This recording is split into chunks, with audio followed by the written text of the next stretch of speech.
This podcast is brought to you by Most Valuable Podcasts, leading the league in podcasting entertainment.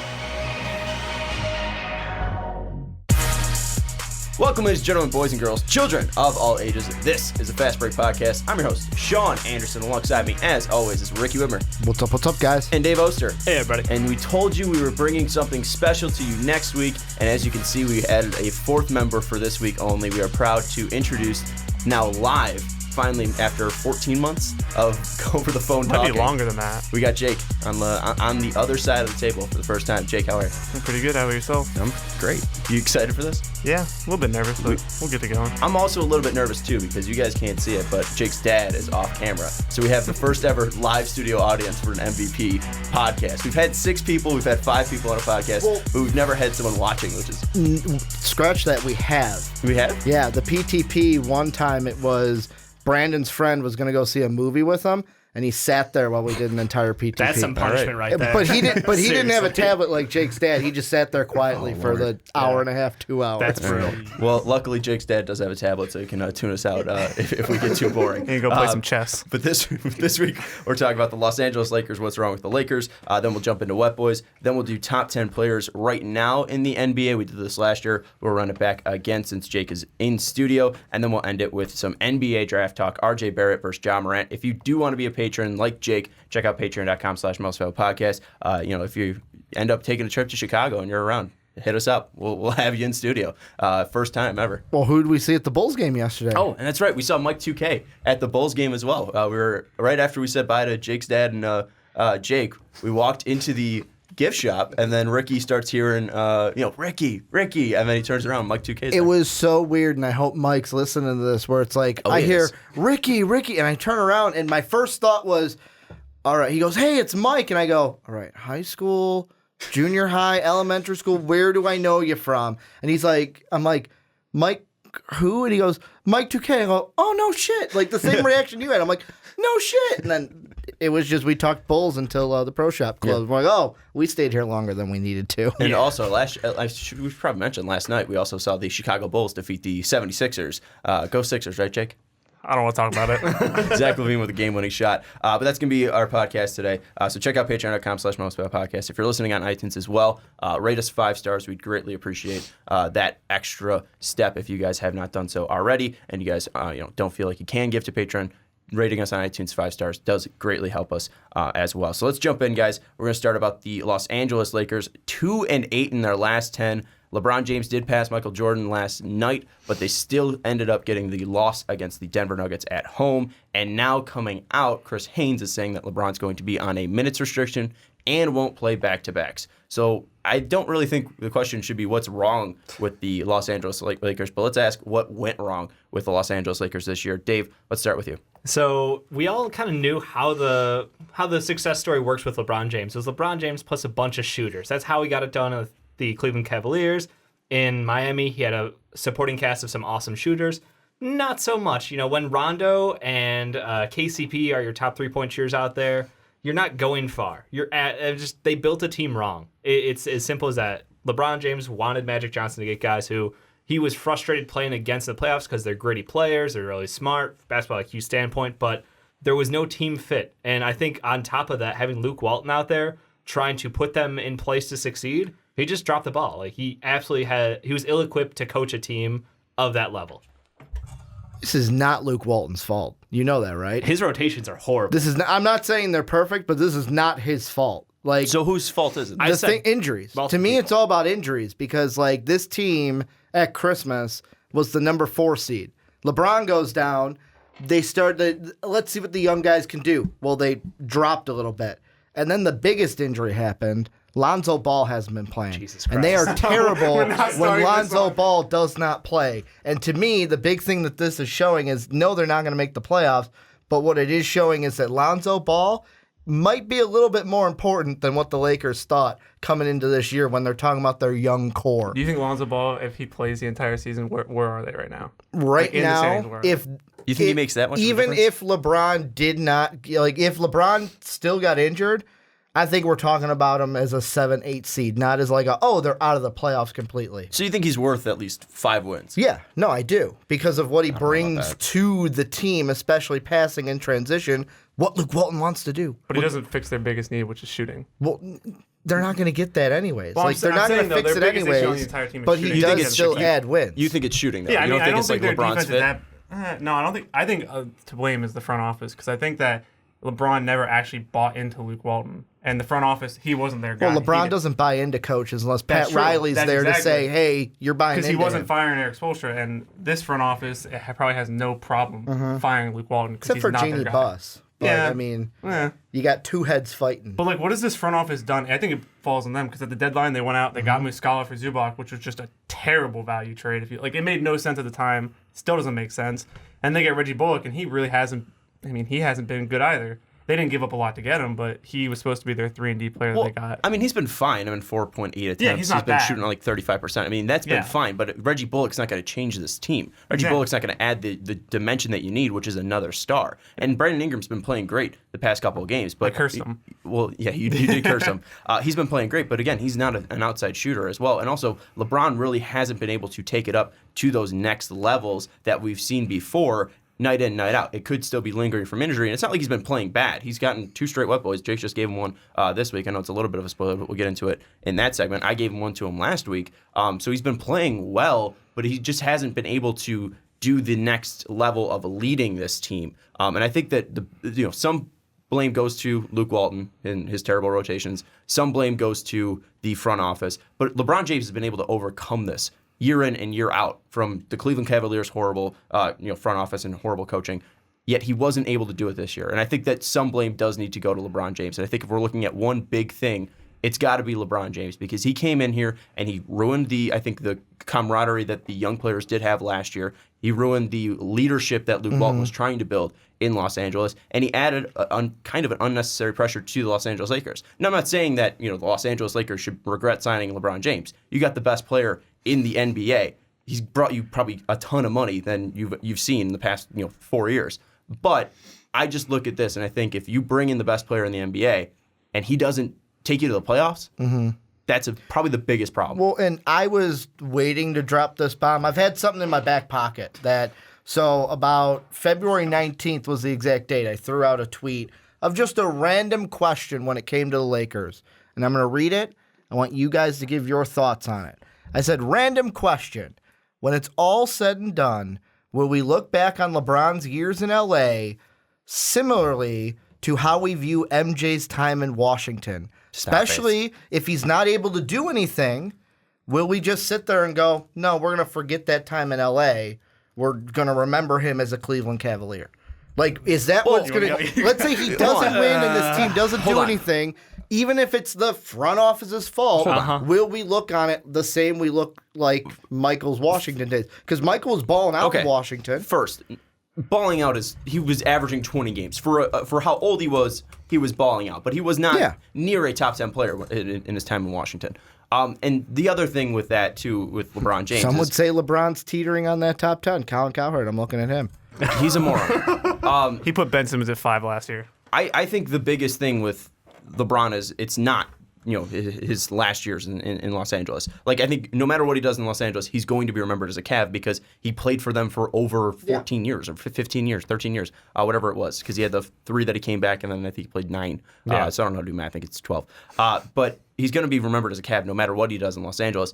And then also, the biggest thing with it is he still has 3 more years in Los Angeles to do something. So whether or not that you're saying, the asterisks of, what if he doesn't, there's also the other side of what if he does. And I think that you cannot write that off because he's still producing. And he's still putting up similar LeBron numbers. I'm not writing it off. I'm saying especially if he doesn't do anything in LA, will we look at it the same way we look at MJ's time in Washington? Half a season in LA, you can't equate to the 2 years that MJ spent there. I'm not seeing the same LeBron, Dave. I'm not. I'm seeing a LeBron that is going. So LeBron, who's still averaging, 27, 7, and 7, is not the same LeBron who averaged 27, 7, and 7. To me, it has nothing to do with his stats or anything. To me, it has. Colin Cowherd actually said it perfectly. Sean called him a moron. I think he was actually right on the ball with this one. Is LeBron, ever since he's been in LA, he's the way Colin Cowherd put it was he's positioned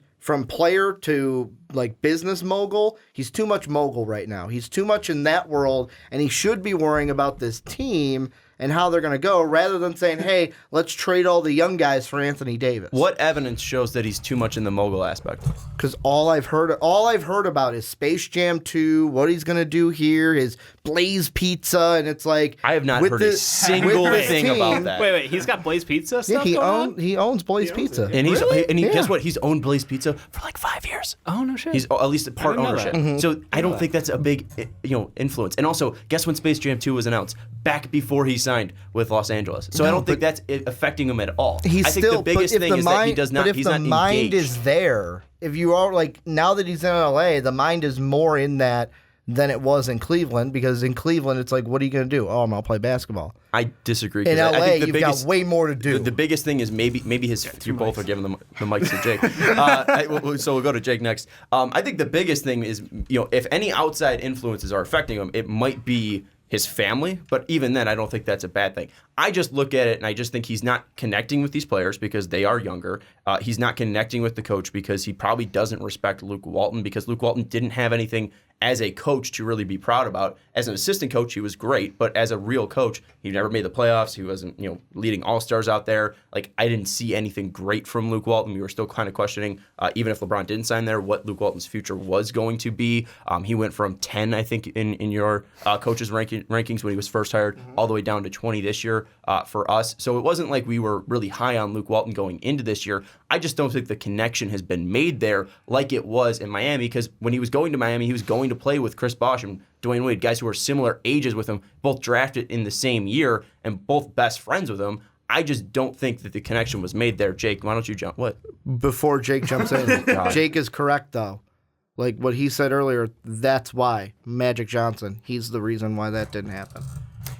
Yeah, I mean, I don't know. Maybe it's different expectations this year from LeBron. I think he may be tired of going to the finals and losing every year. It just could be. So could be the just sit out the playoffs. Yeah, or even the playoffs. I mean, this team, like I said at the beginning of the year during our hot take, the highest I saw them earning was a 6th seed and getting out in the first round. Mm-hmm. And I mean, I think that was pretty. If they stayed healthy, they probably could have maybe made the 6th seed. I just don't think that he probably just didn't care this year because they weren't winning anything. And what's the point of him going out every night, and I guess he doesn't want to play defense anymore, which is tough, but he's still producing at an all-time rate, an all-time great rate, and I don't think the blame still falls on him at all in this conversation. So he doesn't deserve any blame? No, okay, I shouldn't say that. That's my thing is, like, we can blame the front office because, yes, they poorly constructed this team and we're making fun of them when they signed JaVale, Rondo, KCP, they brought back KCP. They brought him back. Lance, and then, no trade clause. Am I missing anybody? Lance, JaVale, and Rondo, and Michael Beasley. He's not even on the team anymore. I think that's why I forgot about him. Yep. So I think we had that idea, but also we kept thinking that LeBron would have that next level to take him up, and I don't think we've seen those games. Maybe we've seen like 5 or 6 games where we've seen LeBron rise to that LeBron level, that playoff LeBron level, but we haven't seen him consistently do it. Where last year, where after the trade deadline, the Cavs started taking a rise. We started seeing that LeBron back. We never saw that this year. Yeah, I think the biggest thing that contributed to that is just the fact that he wasn't put in a great place to succeed. They weren't able to bring in another great name with him, and that was always the plan with LeBron going to LA. It was, well, we're going to have the ability to attract great talent here. We're going to be able to go get somebody in free agency. They've made moves to set themselves up for cap space for this upcoming offseason. This year was always just the wild card year. It's like, let's see what he can do with this young talent. And the expectations we all had were just about like bottom end of the playoffs in the West, and he'll be able to sneak in, see what they can do. I think minus the injury, the Lonzo injury, not so much. The LeBron injury is if he had not gotten injured, I think they would have done that. I think they were 100% in. Obviously, the Anthony Davis thing and like turning the entire locker room into poison hurts a lot. And I think the long term, I don't know what's going to happen with those younger guys. But this year was always, in my mind, just a write-off year. It's see how far you can go with these guys. Maybe one of them will have enough talent to stick around, and the fit will be great with them. Yeah. But in the end, it's LeBron James plus free agency, potentially plus a trade. That's the future of the LA Lakers. Yeah, with LeBron out there 6-12, so I mean clearly there was a drop off there on off the court with him. But I mean even then when he's come back, I mean they're currently on a 4-game losing streak. and in their past 10, they are 2-8. So it's not like even with him, he's helping him win games. And yes, that could be blamed on the trade deadline stuff. So Lonzo, Hart are both hurt. But obviously, even Tyson with that, Chandler you hurt, think that JaVale hurt. He'd be able to overcome it. And I think that's the thing that we keep 5 positions. But they don't have a center. But again, you see the Grizzlies game where he's not even playing defense. It's just 5-on-4 out there. It's not this all around heroic effort from LeBron. And I'm not saying I think it might be ridiculous to expect that every single year from him. But if you're in the conversation for the greatest of all time, that's what we expect, is for you to be the greatest night in and night out. Well, so let's ask the expert. Did MJ take a night off? Oh, God. Dave, he got the flu and won a finals. Yeah, he also took 2 seasons off. Well, 4, because then he came back. Yeah, because he got tired of winning. He got tired of winning and said, what a lousy excuse I need more of a challenge. I'm going to try baseball because my dad died.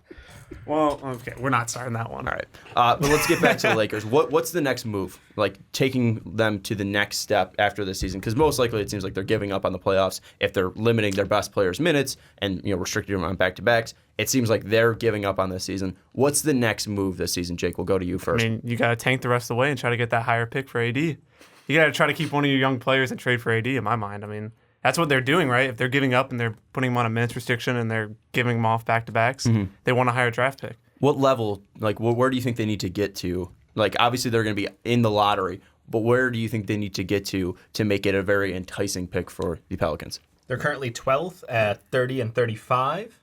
I mean, if they get inside the top 10, if you offer a top 10 pick, Kuzma and Ingram for AD, you think they'd take that trade?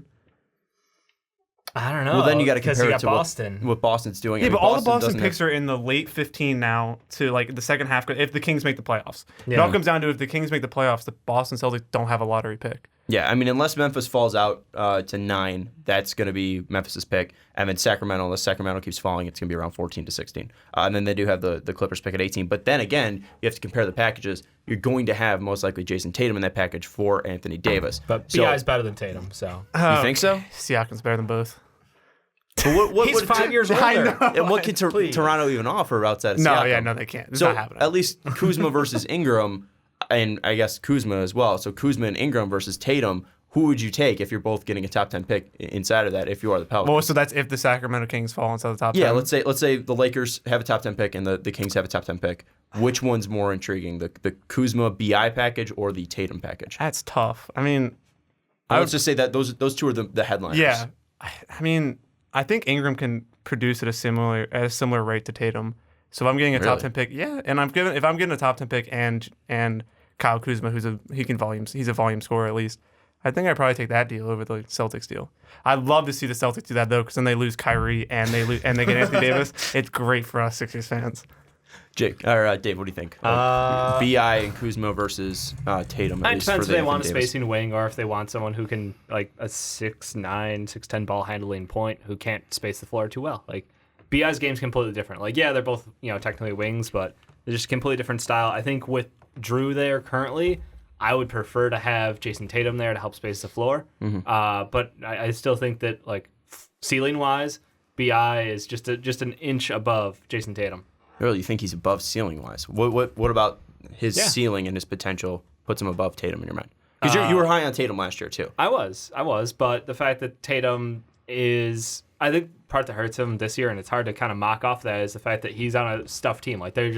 They're so heavy in the rotation in Boston. He doesn't get minutes. He's not asked to do that volume role where BI is basically next man up behind LeBron James. And with LeBron out, he had been playing as the number one option and worked really well for him. So we kind of see where Brandon Ingram can grow to. And I think in his last 10, he's putting up 27 and 6 rebounds or something, 2 assists. His past 17, he's shooting 55% from the field on 15.3 attempts. But on 2 threes, he's shooting about 40%, 75% on the line, going 6 times a game, 5 boards, 3 assists, and then 22.5 points. 22.5. All right, so a little lower on that end. But still, I think that he's basically just he has a unique skill set that Jason Tatum doesn't have. Jason Tatum is in the same mode as a Paul George. If you want to have a spacing wing who has potential for defense, he's got a silky smooth shot, absolutely. No one's going to blame you for that. So I would probably take the Tatum one just based off of the fit for the Pelicans.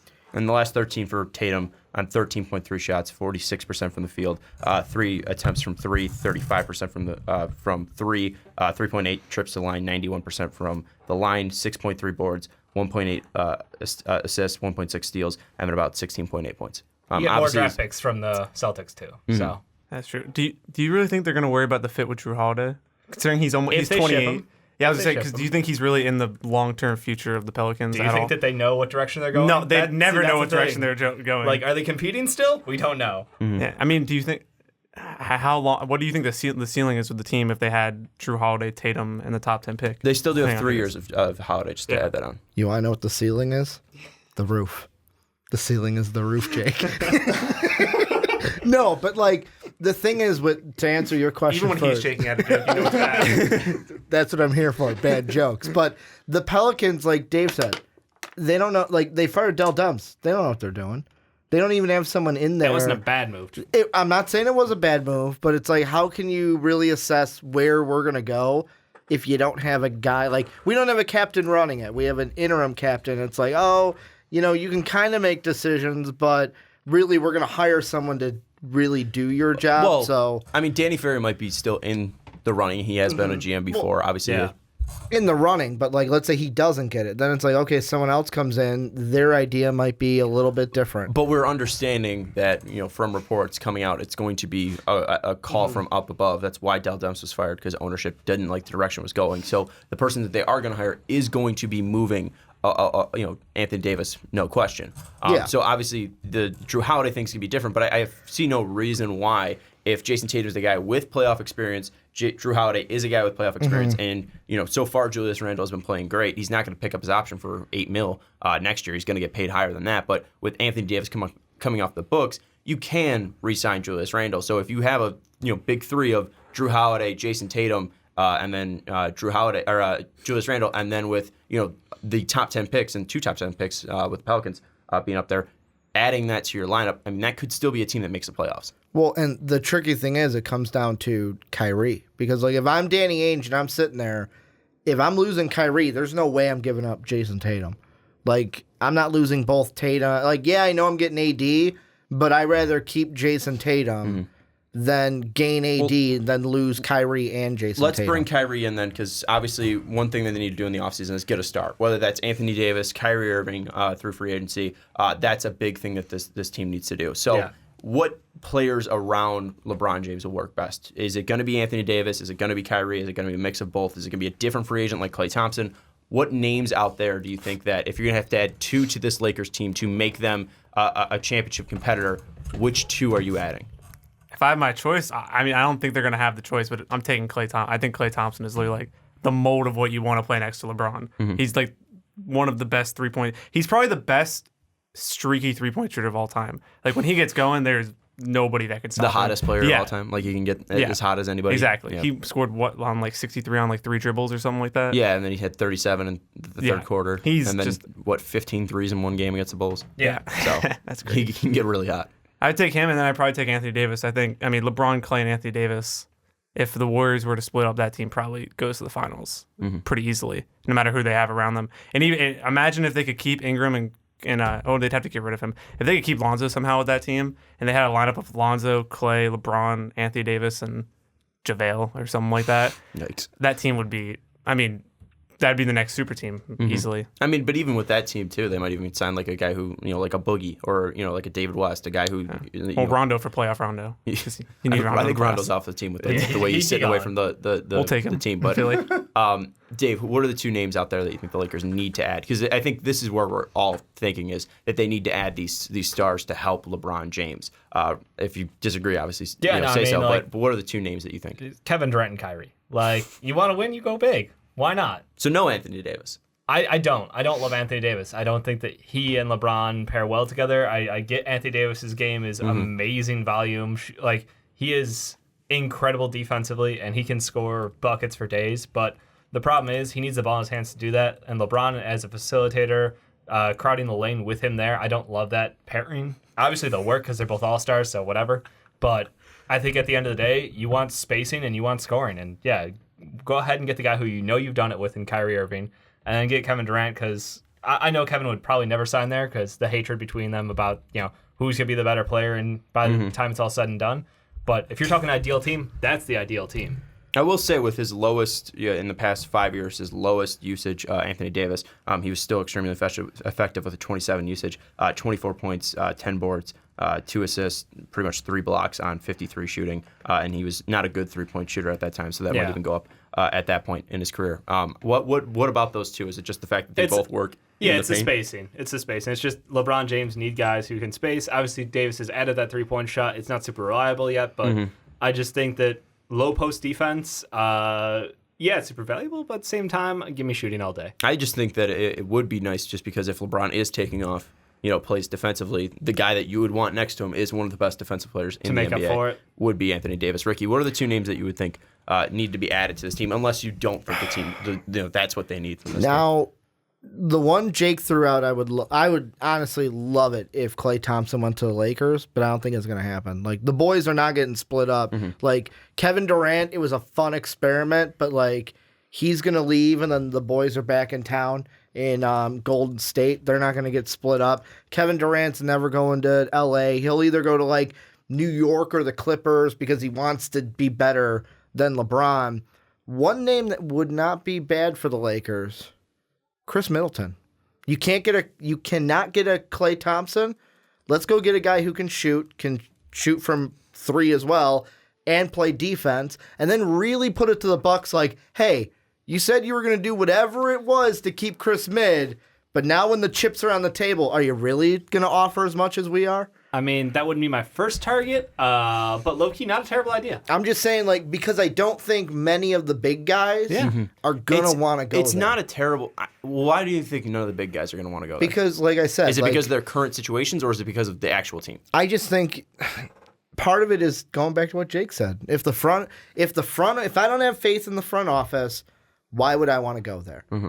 It's kind of like the similar thing of you can look at LeBron in Cleveland, where... How many guys did they sign from free agency to help that team? Well, like they had Kyrie already. I'm talking about when he came back from Miami. I think they had Kyrie there, but they signed 16 different guys in one season. But how did they? I'm saying how did they get K-Love? K-Love wasn't a big free agent. No, they traded for him. Yeah, but I think that was also they had the pieces too. Yeah. Because they had a Wiggins who was not going to work on that team. But what I'm saying is, if they were going to sign a big free agent, no one would want to go play in Cleveland with that front office. To your question, what free agents were out there to add to that Cleveland team? And then also, when you have Kevin Love, who was thought to be the ideal fit next to LeBron James, and Kyrie Irving, who was pretty much already an all-star at that point, who you needed to pay, there wasn't room to add a big free agent. I'm not saying they were looking for it. I'm just saying if they were in the same boat the Lakers are in, he wouldn't have been able to get a free agent, the big free agent to go to Cleveland, because I would say their front office is not ideal as well. I mean, I think I'd more do the fact that it was Cleveland. Who wants to spend half the year in Cleveland? And that too. Joakim Noah said it perfectly. But to me, I feel like Klay Thompson is comfortable in Golden State. He's going to stay there. Connection, nothing? No, I feel like it's unless Klay Thompson is like, well, this ship is over, we're not going to win any titles, which I don't think he's thinking that. Yeah. He'll stay with Draymond. Like, if anyone's going to leave from that Warrior team, it'd be Draymond before Klay or Steph leave. Steph's never leaving. He's going to be a Warrior for life. But then you look at Kevin Durant. He's not going to want to go play with LeBron. He's going to want to beat LeBron. So he's not going to sign there. Kawhi, I feel like if he goes to LA, he'll be a Clipper, not a Laker. And it's like, what? Are you going to settle for then Kemba Walker? Like, that's what I feel like. I feel like, if anything, Magic Johnson's not going to do enough to get Anthony Davis. Those big free agents aren't going to go there. They're going to have to look at the lesser guys, and Chris Mid could be one that's like, you know what? Wasn't our first choice, but he would help out LeBron. I wouldn't skip over Kemba Walker like that either, because I think Kemba Walker has a lot of the same capabilities as Kyrie. Not as good as Kyrie, but fit next to LeBron, Kemba would not be that bad. He's a guy who can take the ball by himself and score when you need a big basket. Now, can he be reliable for an entire playoff series like Kyrie can? That's where Chris Middleton was phenomenal against Boston, but can you rely on him to be that good as a second or third option on the best team in the NBA for that long? Well, the one thing is, as a third option, I think Kemba would be disgusting on a playoff team because he hasn't had that opportunity to be in those big moments in the NBA. But clearly, we know what he can do in those big moments. Going back to his college days, where we see that 2011 run that was historic. Yeah. His dominant run for UConn. I think that Kemba would be an interesting name. I think Anthony Davis is the guy for sure that they need to add. I know that, Dave, you brought up the spacing issues. I think that those stars will be able to figure it out. Anthony Davis finally gets his shot to be on a great team, to play with a great player like LeBron James. He'll figure that part out. But the likelihood of him going there because of the ownership that's what I'm saying. is the problem. No, you brought up can Magic get it done? I don't think so. And I don't think Magic has any say in the fact. It's the owners of the Pelicans, who are the owners of the Saints, basically are just like, we're trying to figure out what we're doing in this town, trying to keep this team alive and trying to keep viewers I agree that obviously, I'm just saying, idealistically, the best name to add to him would be Anthony Davis. Okay. Obviously, that doesn't mean, because even if they do decide to trade him, that doesn't even mean they can bring the best trade package. Yeah. Even if Magic throws everything at him, even if Magic throws everything at him, I don't know if they'll still get him. But ideally, I think it would be Kemba Walker and Anthony Davis, because I think you need guys who haven't played with LeBron, who don't have that LeBron shine on them like a Kyrie Irving, but also want to prove him. I mean, what does Klay Thompson really need to prove to anybody? He's already one of the greatest three-point shooters of all time. He's the second greatest shooter of all time. Yeah. So I mean, he already has his accomplishments in the NBA. Winning a finals for the Lakers might be nice for his family, because obviously Michael was a big name for the Lakers. But I just feel like the biggest names that you need to add are the guys that can push LeBron when needed to. And I don't think those guys are going to push him over the ledge where they're not going to be able to work together. I think they're both professionals who want to win, and both are striving for the same goals. Final question will be Luke Walton. Are we all expecting him to be fired after the season? Gone. Yeah, 100% gone. I don't think so. I think he's still there. Why? Because you can't say that and start pushing the mic away. What do you think? I'm not going to ask you. I feel like, and maybe I shouldn't, because the only one to stand up to LeBron was Pat Riley, because he had the cojones to do so. But I also the rings too. I feel that too. But I feel like if whether it's Genie, whether it's Magic, somebody in that front office has got to go, no, this is our guy. And what makes him their guy?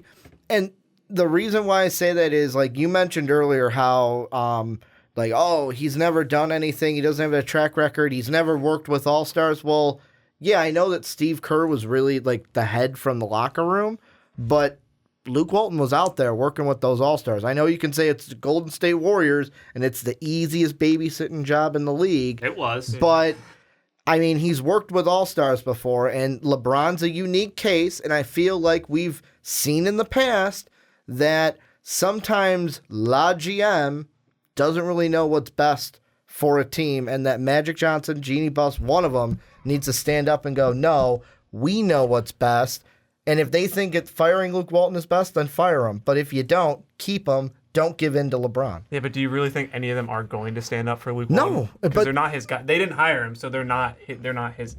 This is me maybe kind of a little bit hopeful for Luke Walton, because I don't think it's his fault. I think he's getting the raw end of the stick because LeBron needs a guy to throw under the bus, because he's not going to throw himself under the bus. Everywhere where he goes, it happens. Yeah. Yeah, I mean, I fully expect Tyronn Lue to be the coach going into next year. God, no. He's going to have an anxiety attack and pass out. Despite LeBron. He couldn't handle the pressures of Cleveland. He's not going to to handle the pressures of Los Angeles. Yeah. I mean, Luke Walton's gone. Who they're going to hire, I have no idea. There aren't that many great coaching candidates out there this offseason that we know of right now. Mm-hmm. So, it comes down to the same situation. I was talking with him about the Sixers yesterday. If we fire Brett Brown or if they fire Luke Walton, who are they going to hire? The weirdest thing is Fred Hoiberg. We brought this up. That was the first name I brought up, jokingly. And the other one I brought up as a joke, but I honestly think he might be the only one that's actually like a decent candidate. Is Mike Brown, weirdly enough, because he's been a guy that has had over a 60% win percentage in his career. He's coached LeBron James before. He's coached Kobe before. He's been a Golden State Warriors assistant for the past 2 years.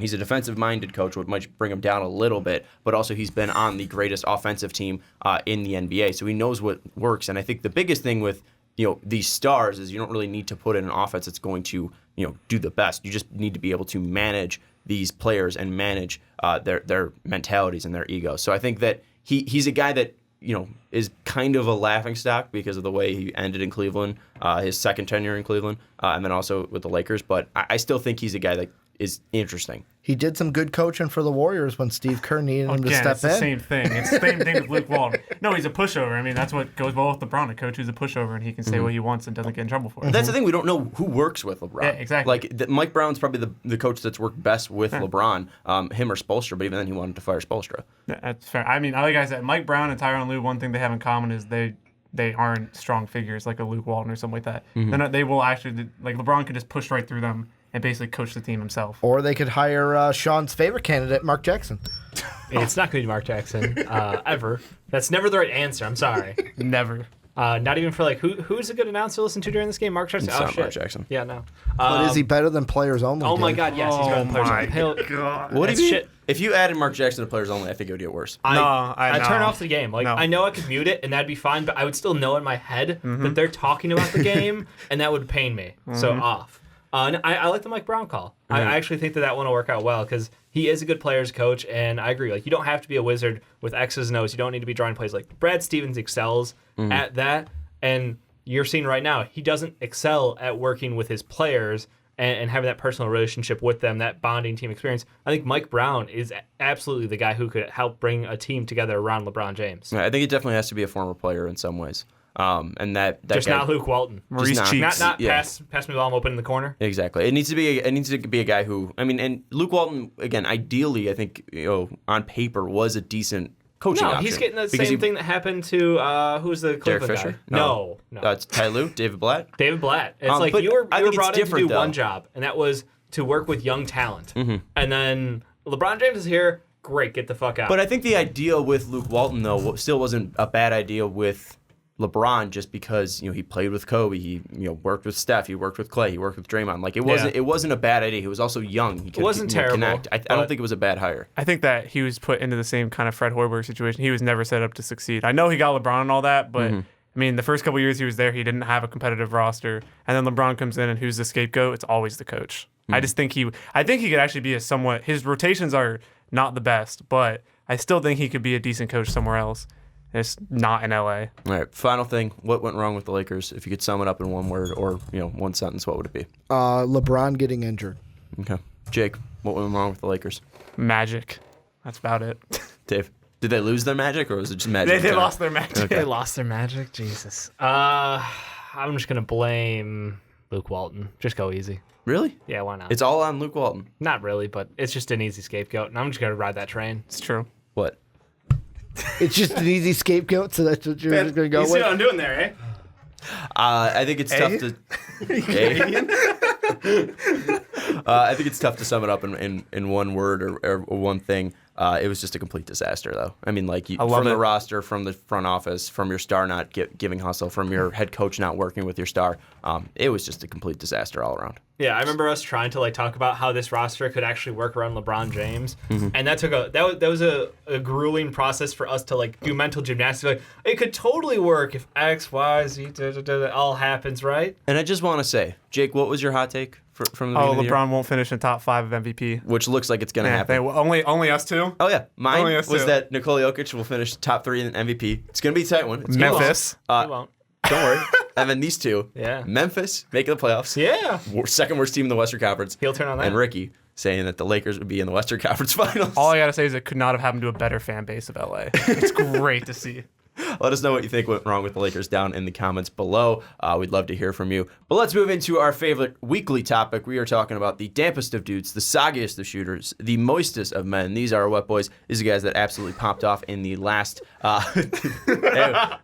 never heard of it. I'm doing the podcast like you usually do it. He's never heard it. So. These are the guys that had historic weeks, incredible performances, crazy stat lines, crazy game winners. This is where we give them the respect and the nominations that they deserve. So we'll start off, as always, with Ricky Widmer. Ricky, who's your wet boy? Well, with mine, I've got to go with the guy who's got the shot who, you look up and it's like, wow, he only has 13 points. And it's like, holy crap, how did he get 30? How did this little microwave get going? And Zach LaVine, or as I like to call him now because of Bulls Outsiders, LaVine Cuisine. And only 26 points, 3 boards. But we beat the Sixers because of his game winner. I mean, Mike Scott, he just didn't know, hey, you gotta cover Zach LaVine and not let him go right down the lane to the bucket. But Zach, double wet boy, back-to-back for me, going Zach LaVine, Cuisine. And even last week, too, he had a horrible 11-point game, and he had a horrible 12-point game against Atlanta as well. So you're just keeping it up, Ricky. He had 47 against Atlanta, so go get it, Zach. The 47 doesn't count. Go get us those dubs. No, last week. The 47 was last week. Yeah, for last week. That's why he got it last week. But also he had 11 against Milwaukee and 12 against Atlanta the next week. Game winner, beat Jimmy in the UC. Go get it, Zach. Dave, give us your wet boy. My wet boy this week is Bojan Bogdanovic, because obviously he didn't get the memo. The Indianapolis, the Pacers are not supposed to be winning games, but because they are, we're going to get that Philly-Boston matchup round 1, and it's just going to give this kid some nightmares. We'll be gone. So, yeah, he's just been shooting incredibly. He's been the key to success for this team. Obviously, they've been having injuries across the board, not just Vic, but the best thing about it is he's shooting from an incredible rate outside. I think people are starting to recognize the fact that he's a legit two-way player, and given more usage, is actually, I think he's going to get a payday. He's going to get a pretty big payday. He's a free agent this year, so I mean, he's going to be some guy that's definitely going to be interesting to see what happens with him. He'd be also interesting next to LeBron. Because honestly, we look back at the game, the series against the Pacers. He played really well. Played great against LeBron. It'd be really interesting to replace Jimmy, and then Jimmy could go to Indiana, and we could take Bogdanovic. It'd be great. I think Bogdanovic might be off, getting a lot more than $10.5 million. So their big threes might not be able to afford them. Their big three that they're going to pay maxes are Bogdanovic, Miles Turner, and Vic. NBA title. And hey, they're still better than your team. Let's move now. How's that 4-5 matchup looking? Oh, that's Boston and 5. Remember the disrespect that we gave them? We did the top best 4 teams in the NBA, and we excluded Indiana, and still they're in third place. We'll go to Jake next. Jake, who's your wet boy? I got LeBron James, passed MJ for 4th all time. That's really the only thing he did this week that was worth remembering. I mean, the team might be struggling to pass Michael Jordan for 4th all time in scoring is something. I mean, he's the best player of all time, and to do that, it's just special. And now he's got Kobe in his sights for 3rd. Yeah, that's gonna go poorly. That's when. Do you think Kobe's gonna show up? Yeah, and Kobe's gonna stare him down the entire game that he's close and just be like miss every single time. Be like me and miss every shot. It's like Kobe. He might try it. Other than that, I think Kobe could lace it up again. A 50-point. What if Kobe comes back and coaches the Lakers? What if that's the next move? It's not Mike Brown. It's Kobe Bryant. Player coach end Kobe. Horribly. Kobe off the bench. My wet boy this week, it's Karl-Anthony Towns. We talked about him last week. The car accident helped him, apparently. I like the way that Jake's dad, Fred, put it. It gave him a more appreciation of life, and he realized his talents, and Karl-Anthony Towns continues his great week. 31 points per game, 9 total rebounds, 9 rebounds per game, 3 assists per game, 58% from the field, and 47% from 3. That's a 7-footer doing it, and we talked about him last year too. One of the most efficient 7-footers offensively, extremely gifted. He would be a top 10 player if he could actually show up in the playoffs and play defense. But he hasn't done that so far, but he's still I think 16 years old. Extremely He's not young. Jason Tatum young. No, he's not Jason Tatum young. But Karl-Anthony Towns still extremely young and shows crazy offensive potential. So Karl-Anthony Towns gets a back-to-back wet boy. Well, and also we got some movers and shakers because now on the wet boy counter, it's James Harden's in the lead, so we don't have to mention that. But now it's Steph Curry and LeBron tied for 2nd because of Jake, and because of Sean and I, we now have 5 people tied at 3 for 3rd place. AD, Derrick Rose, Luka, Levine Cuisine, and Kat. Man. Oh, that's sad. Well, Kevin Durant would be 3rd too, and Clay. Because you guys because the whole thing with you guys. No, they're already highlighted. Yeah, we counted that already. Oh, so those are added on. Okay. Yeah. All right, so it's 1 each, and then the Warriors give them 2. I also have some wet boy stats before we get into fantasy. I did this yesterday, so this is not up to date. Yeah. Dave don't tweet, Sean don't sleep. It's already not up to date. It's 3 a.m. So we went back to the first wet boy segment. It was on October 26, 2017. Jake's only wet boy was Dwight Howard of the Charlotte Hornets. In the regular season, he's got 2. For 2017, I never doubled up on a player once. Ricky did LeBron James over and over again. Not Jeff. Who's Jeff? Dave. You got my name wrong twice already. Dave. No, generic white guy. It's not Jeff. It's Renee. Renee. It's right. Renee. Renee of Storage Wars. If he lost 30 pounds. 300 pounds. That's right. I can't talk today. You doubled up on Joel Embiid last year. I never did that. Nikola Mirotic is the only player ever to receive a Wet Boy on 2 different teams in the same season. He received one as a Bull and a Pelican. Out of 20 Wet Boys in this year, I guess it's now 21, in 2018, Ricky has only had 6 unique Wet Boys. That means he has not had that team before or that player before. Harden, Buddy, Kawhi, Dinwiddie, Sabonis, and Tatum. Now Zach LaVine still adds on to that total of Bulls and Zach LaVine. And then for reference, Dave has had 13 and I've had 12. Davis picked the same player, Harden, the most ever in a season with 6 nominations. Ricky last year picked LeBron 4 times, which is second most. And then now this stat's going to be bumped up even more. 45% of Ricky's Wet Boys in 2018 have been Bulls or Warriors. And then the top 5 teams with the most nominations in the regular season are the Rockets with 14, the Pelicans with 12, the Warriors with 10, and the Cavs, or now the Bulls, at 8. They're tied with the Cavs, and now the Wet Boy for Zach LaVine. Gives them the bump. So some fun Wet Boy stats, I guess. But let's move now into fantasy. Honorable mention to Archie Diacono last night. Mm-hmm. Oh, yeah. He gets an almost Wet Boy for his excellent defense and hustle. And the crazy save. TJ gets it for like 8 deflections on inbounds, but 0 steals. Yeah. It happened like 8 real times. annoying. Yeah, he's like that little guy. He's like that guy who showed up to the Y and like has that headband and the shooting sleeve on and is playing like 500% harder than everybody else on the court. See, we've But got same- Archie. Basically TJ. And he'd have the same stat line in the NBA game as he would in that game, too. Exactly. So his stat line is always just going does to come Archie over. Diacono have a triple-double? Yeah, but Archie Diacono had that dive. He was working hard out there. He was ringing the bell. But did he shoot 100% from 3 in a playoff series like TJ against the Celtics? How many I'm just threes did he saying. take? I think 2. Okay. And, Yeah, and he I'd shot say. and he shot 71% from the field. Come on. Yeah, he had to Archie bail Diacono he was our out. best made player. the He was playoffs, our yeah. best player in He had that to series. bail out your All right, rookie of the unique year. stat boy. Oh yeah, he was rookie of the year that year. God. Yeah. Let's move into fantasy. Right now, we are still in first place, 103 points. There's nothing really to update. We're just better than everybody. We're just great. We're just the best team. And Jake's currently sitting in 12th out of 13. So Wow. shout out Jake. Thanks, Jake. Haven't checked that lineup in a couple months. You are still not. You're not. It's not as bad as it could be. I think I took Shamit in my last pick of the draft, and that actually was probably one of my best picks. Yeah. Well, he's probably not playing though. You probably didn't actually put him in your lineup. Yeah, so I he probably hasn't didn't. played once. It still is not as bad as the last place team. Shout out to Kraft. I'm who not has in last. 19 points. You have 42. Let's go. So it could be much worse. We are in first place, 103. Philadelphia 76ers are at 97. So we're still got a pretty nice cushion of 6 points there. And you do not have your boy in your lineup. It's Damian Lillard, DeRozan, Ingram, Saric, Capella, Monk, Favors, Markelle Fultz, who's been out and hasn't played Legendary. in months. Joe Ingles, KCP, Sexton, Morris, and Ariza. So if you want to make a trade for Joe Ingles, I think Dave would be happy. But other than that, your Jumping team's Joe. trash. He had a 10-10-7 game last night. Did he really? Yeah. I'm surprised he It's didn't give him actually up pretty one. nice. Let's move into the next segment, and we are doing this, bringing it back from last year. We are ranking the top 10 players in the NBA. All 4 of us were on that podcast last year, so we're just going to redo it, and we're going to update it for 2019. So we're going to first give our 2018 list so you guys know where we're coming from, and then 2019, what has changed, who's risen, and then we'll obviously have a bloodbath of a fight over who should be placed where, because there are some interesting picks, I will say that, for the 2019 year. But Ricky, start us off with your 1 through 10 from 2018. Well, for 2018, I had at number 10, Ben Simmons, even though he couldn't shoot a 3. Still can't. Then at 9, James Harden. Boy, should he have been higher this year.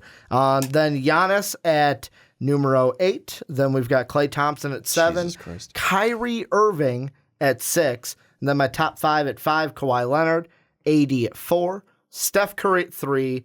KD 2, and then LBJ, numero uno. So you had the MVP at 9, below the third best player on his team, in Klay Thompson.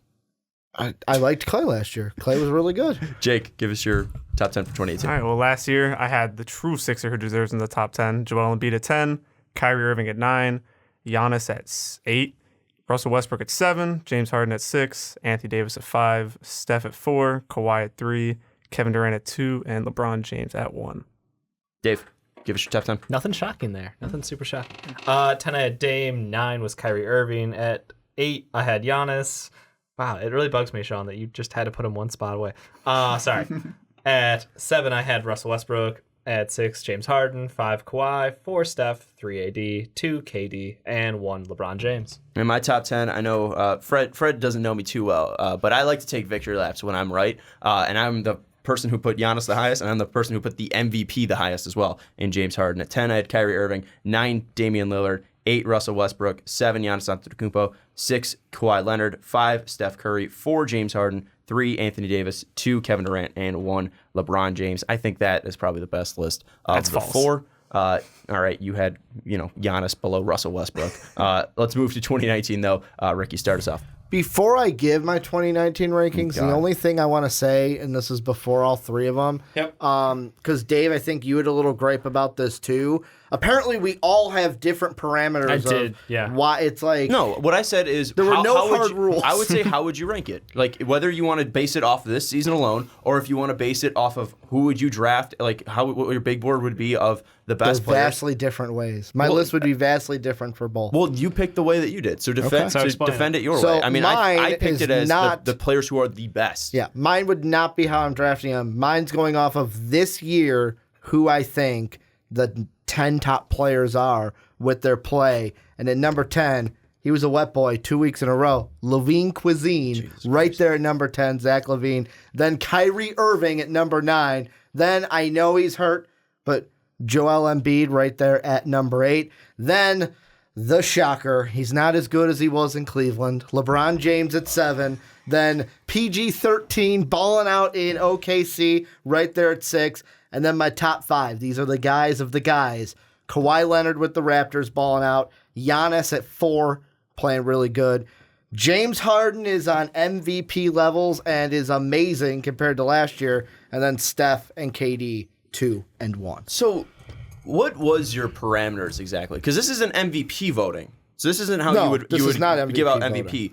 So what was your thought process, if there was one? My thought process is what I've seen so far this year. This is how I would put them down. So what's Kyrie James done that James has been- Harden technically could be one, but let's be honest. I've never been a huge James Harden fan, so he was going to be behind the Warriors. Where's Nikola Jokic? I don't like Nikola Jokic. I think What that about these him? guys What has are he not better than. done? I think all 10 of these guys that are better than Nikola Jokic. But Zach Levine, who was cold from the months of December to February, gets. Balling out right now. Recency biased. So what is this? The best 10 players of the past week? Well, no, it's right now. It's as we're doing it right now. Idiotic. These are the top 10. Jake, give us a chapter. We'll All right. get it. We'll get more Well, to yours. I'm gonna look like a genius after going after that. So number 10, number 10, I'm going with Blake Griffin. Started off hot. He's been great this year. We'll get into that. Number 9, Anthony Davis. Number 8, Paul George. 7, Joel Embiid. 6, Kawhi Leonard.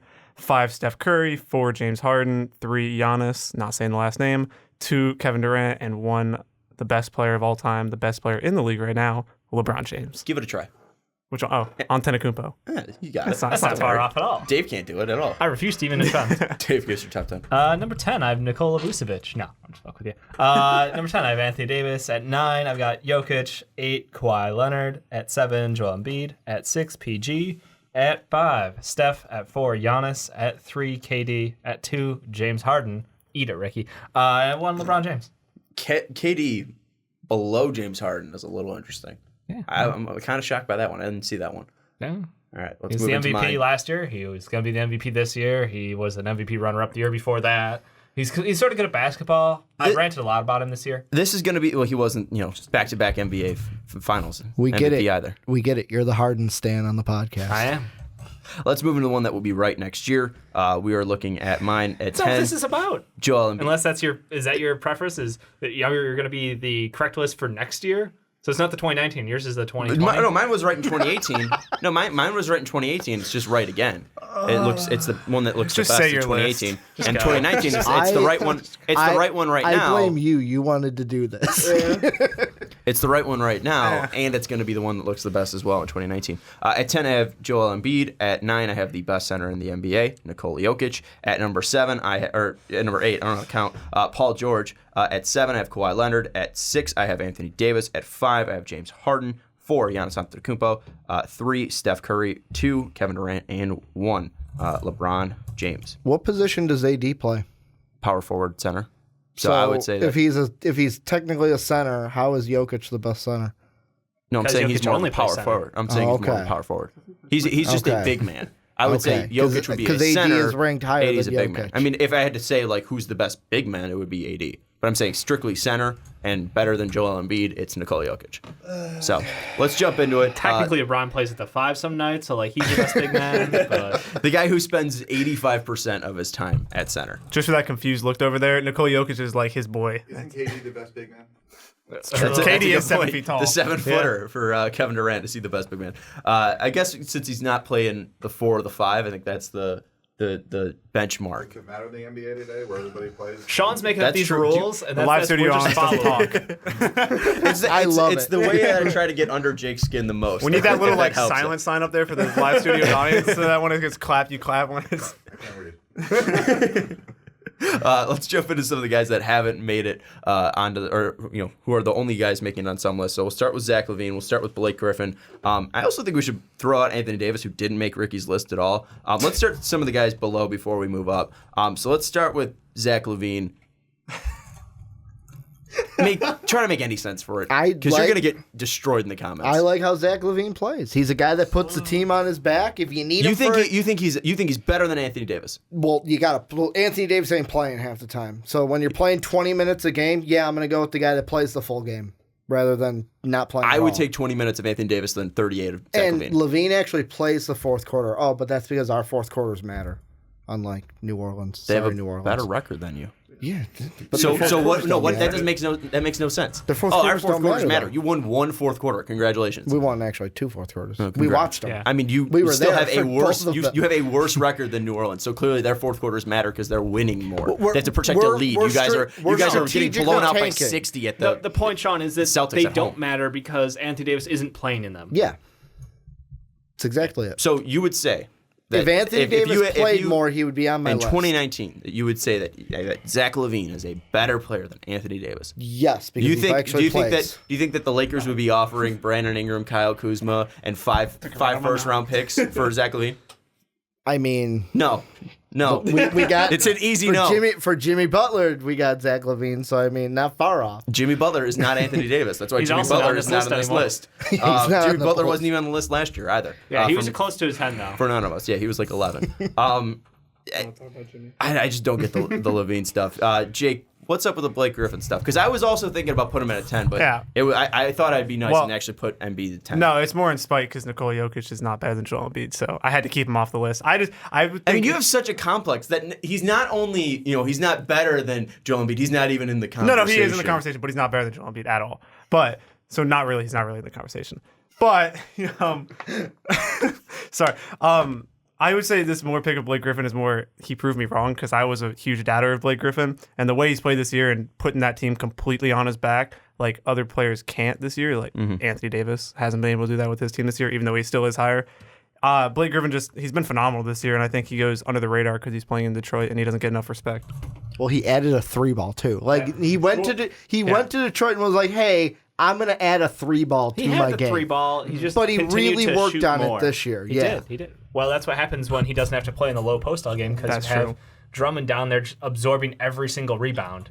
You know, DeAndre Jordan was nice, but like Drummond's a different level of rebounder. It's just incredible. I will just say real quick, because Dave, this is the biggest gripe that I have with you. Because I mean, I think Blake's underrated, but I don't think he's a top 10 player. I think he's top 15 for sure. I think he's one of the most underrated players in the league. But put an AD at 10 because Ricky left him off, and I don't know what Ricky's thinking.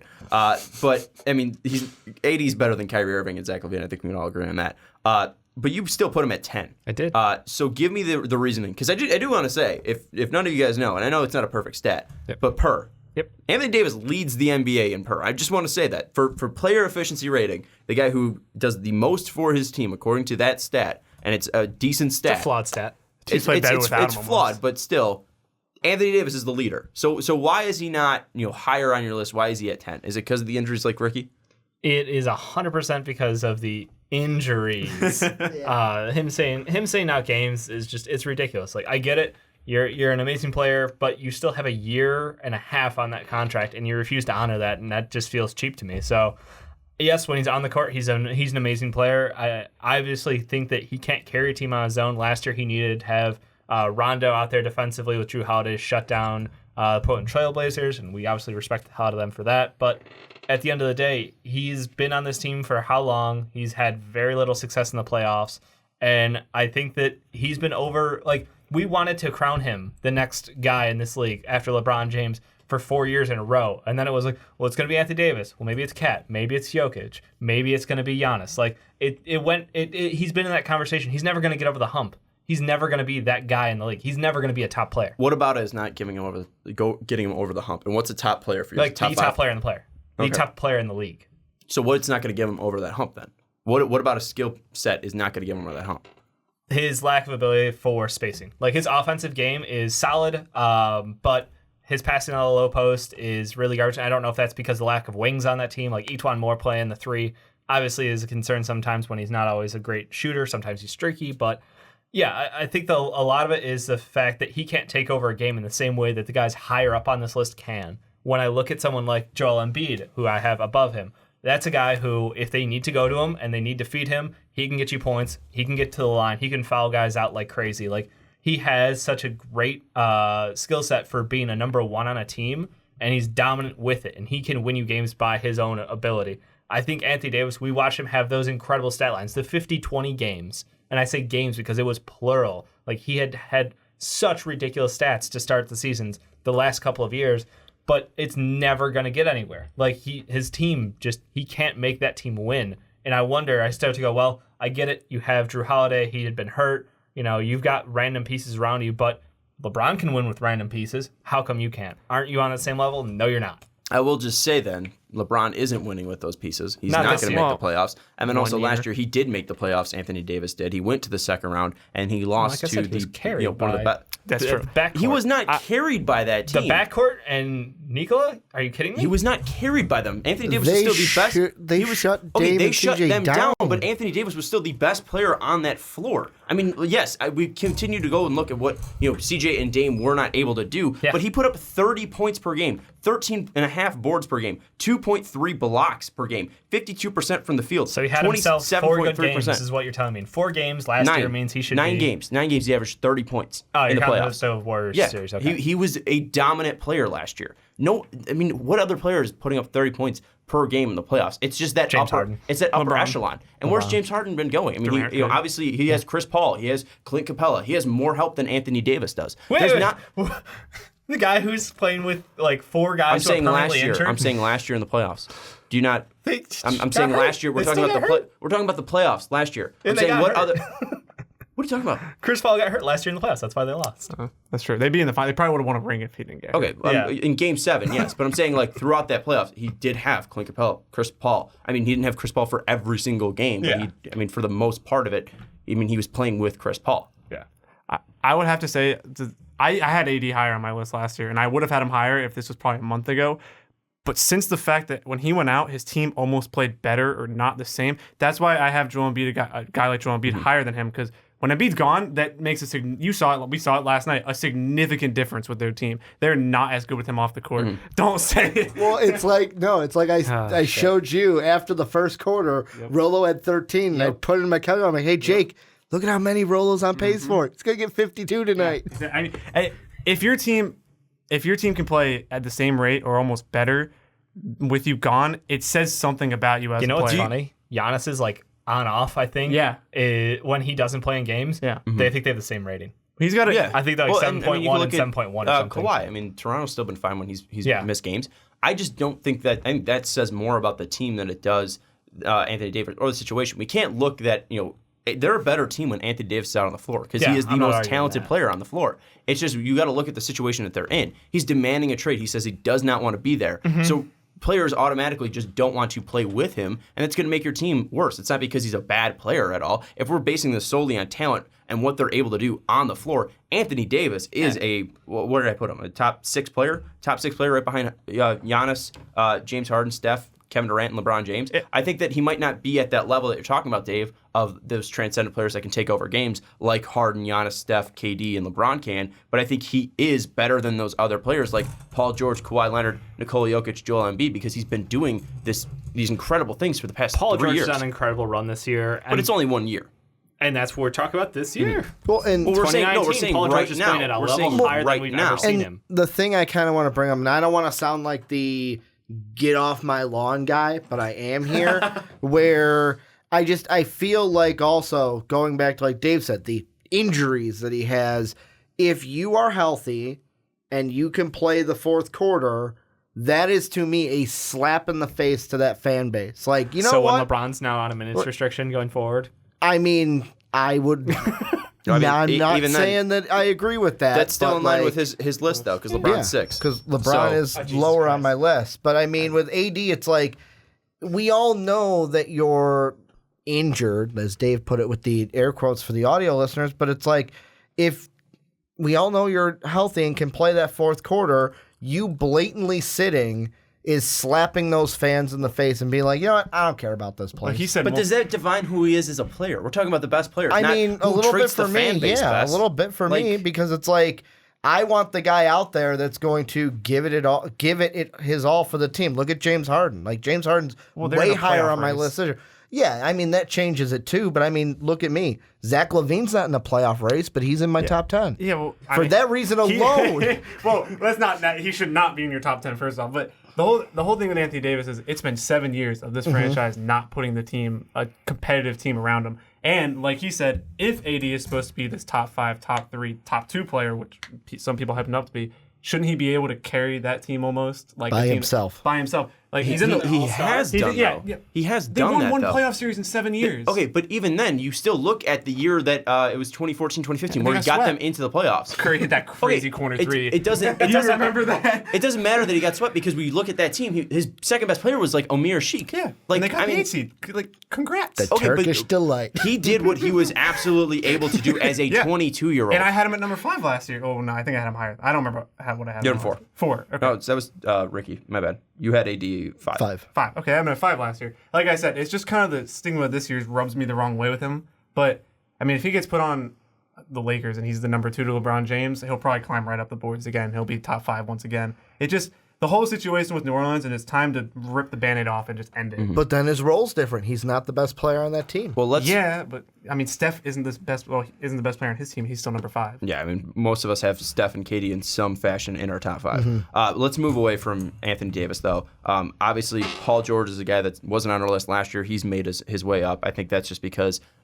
we can write off some of his struggles in the past couple of years to his leg injury, and now finally being on the same page with Russell Westbrook and Paul George, we kind of assume that he might be able to take that spot. But I want to ask the question of Kawhi versus PG-13 because they're both, great wings who play great defense, can also be, number ones on their team. I had Kawhi above PG. Ricky, you had Kawhi above PG. Dave, you had Paul George above Kawhi, and then Jake, you had Kawhi above PG. So what was the balancing act and what was the tipping scales for you to put those players over one another? I mean, Kawhi is just more proven to me. He's done it for a longer period of time. He's won a Finals MVP. He's won a Finals. He's more of a player. Hey, Paul George has been better than in the past 2 years because Kawhi wasn't playing last year. That is true. I'm just saying, again, my top 10 players is the way I did it is just literally just the players. And Kawhi is still that guy that he'll give you 25 a night. I know I can rely on him in the playoffs, and he can guard Kevin Durant and LeBron James. And while Paul George can probably guard LeBron and Kevin Durant, I just don't know if he's going to be able to sustain this level for a couple of seasons like Kawhi can. Where's your faith in playoff P hitting clutch shots? Well, I mean, Kawhi, Kobe the Blazers? Was that it? It was glorious. that alone is like, yes, he can do that. Paul George can't. We saw it live at the UC, brick. Right. No, I understand that. No arguments here. But I'm going on the old cliche of availability is the best ability. And Kawhi's taken 19 games off this year, I believe. Yeah, he's played 47, the same as LeBron. Yeah, that's a bit much. And I get like the whole, Popovich style of, we don't need to play him tonight. He can rest on back-to-back, so he can take a day off here or there. Like, that's fine and all, but he's not actually hurt. He's just taking it easy, which I feel like is ridiculous. Paul George is out there, like, doing something that we didn't expect him to do because he's actually the true one on the team with Russell Westbrook, and it's working, and he's having his best year ever. Something that I don't think anybody had coming out of the end of last year where he looked kind of like a shell of himself to end the playoffs. Well, I think it's tough. But I just want to ask this. NBA Finals series, a complete series, who would you rather have, Kawhi or PG? Not the question. No, I know. I'm asking that question. Like, I know your list went different. I want to ask you that question. I would take Kawhi. Yeah, exactly. 100%. Like, that is, to me, of course, our lists are different because there was no hardcore because rules. Kawhi, I'm assuming, is going to play all 7 of those games. I think, but even then, I will say it was a tough choice for me to put who above. That's why Kawhi 7 and Paul George is 8. Well, I think you look at the past rules. Again. You look at the past 2 years. And yes, throughout his career, Kawhi has done more. He's won the Finals MVP. He's led the Spurs team for a while now. But you look at the efficiency this year so far, Kawhi has a higher usage and a higher true shooting percentage. But I think Paul George has been a better defender. He's been a better three-point shooter, and he's been a better scorer. He's scored, I believe, just about like 1.6. 29, 1.6 points more than Kawhi has, and he's had that availability that Kawhi hasn't. We talk about Paul George's horrible injury, but he's been able to bounce back, and he's played 79 games last year, and I don't think he's missed too many games this year. He's right now currently at 60. So he's a guy that's consistently out there and available for you. And Dave, I agree with you that the best ability is availability. I think that the biggest difference though is just what they've done in the playoffs. You look at the Kawhi versus Memphis series. That one was huge. What they were doing against Golden State in Game 1 before he got injured, that was huge. Obviously, his game, series against Miami when they won the title, that was huge. We just haven't seen that from Paul George. But I think if Paul George is able to come in and do that in the playoffs this year for the Thunder, and hell, if he's able to take down the Golden State Warriors as the number 1 player, I think he's jumping Kawhi Leonard. I mean, a lot of people are talking about him being the dark horse in the MVP race this year. He's number 3 after Giannis and James Harden. So, most people have Jokic. I thought he was going to say Jokic. No, most people have Giannis, Paul George, and then James Harden. Yeah. Which is ridiculous. I think that shows the level of respect that he's seen league-wide at this point because he is doing something incredible. And defensively, he's just a monster out there. Like that OKC Thunder team. Like when Roberson gets back, nightmares. Nightmares. They're gonna have a tough time. They have I forget where I saw. They have the second or third hardest schedule the rest of the way. And if they have any injuries, they could fall right to that 6th seed. And if they don't have home court for the playoffs, it's gonna be tough. Yeah, you think real tough. That's gonna be their biggest problem is they need to get home court advantage because they're a really good home team. I think they're one of the best home teams in the league. I could be wrong, but I'm pretty sure. Denver. I said one of. I didn't say the best. Yeah, Denver. I gotta throw shots every now and then. Yeah, they're gonna lose in the first round or second round. It's all right. Probably. So are the Sixers. So you're not wrong. Let's move into that discussion because that might get a little bit too heated. I have Jokic above Embiid. Ricky, you just have Embiid out there. Dave, you have Embiid over Jokic, and then obviously Jake has Embiid over Jokic as well.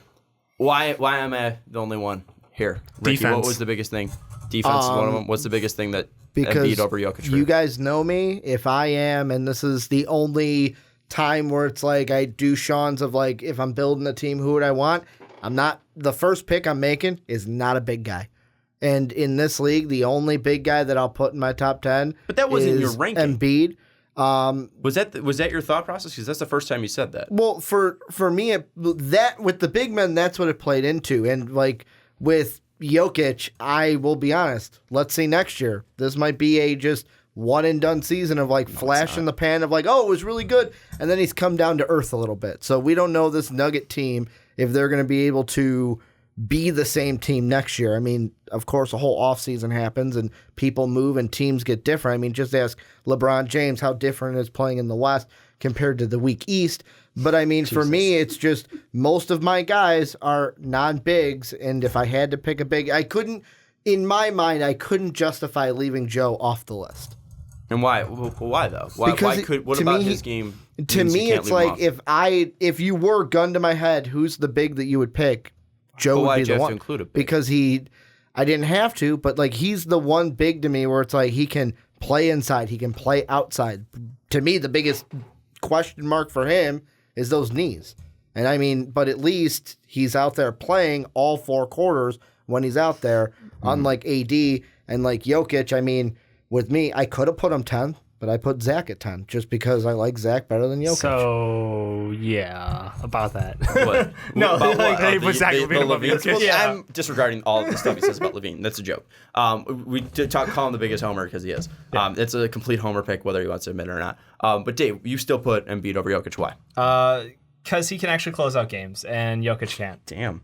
But it's straightforward. Jokic is an amazing passer, but he has those games where he's he had an 11, 10, 12 night. I think and it's that's pretty cool. I think 90% of the games that I've watched for the 76ers that are close, it usually ends on a Joel Embiid turnover, so I don't know what you're talking about. Oof. I mean, okay. Well, we're not going to go there. Well, the last 2 times we were going to play Boston and he had a game-winning shot, he got fouled both times and they didn't get called. And the NBA said both times he got fouled after the fact. Yeah, I remember watching one of those actually.